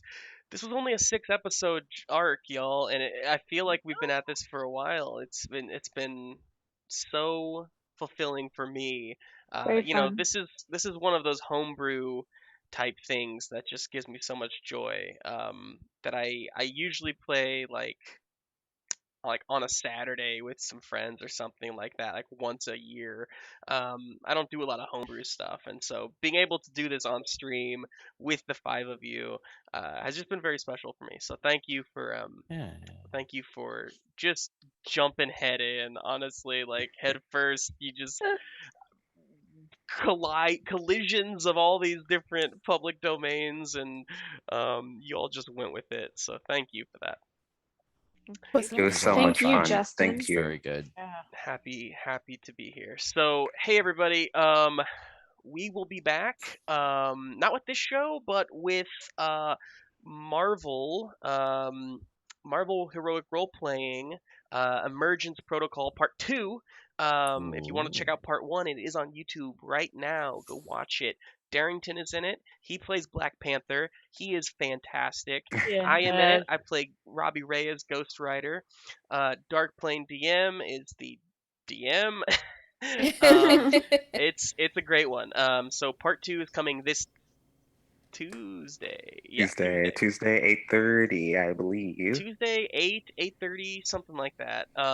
Keep a lookout. And then we also, if you want to see a few more of these faces, looking at Jess, looking at Puck, October 30th, which is not this next Saturday, but the following one, we will be doing a very special one-shot of Monster Hearts, which is essentially teenage high school Wait, is it drama. 30th? I think Justin. so. Isn't it? Justin, I'm in California on the 30th. Okay, we'll talk about it. Justin, I told you this. Well, anyway, Monster Hearts is happening at some point. So, keep an eye out for that. We'll talk about Nice. it. Anyway, Yeah. thank you all for watching, and have a Yeah. great night. Hi, guys. Bye.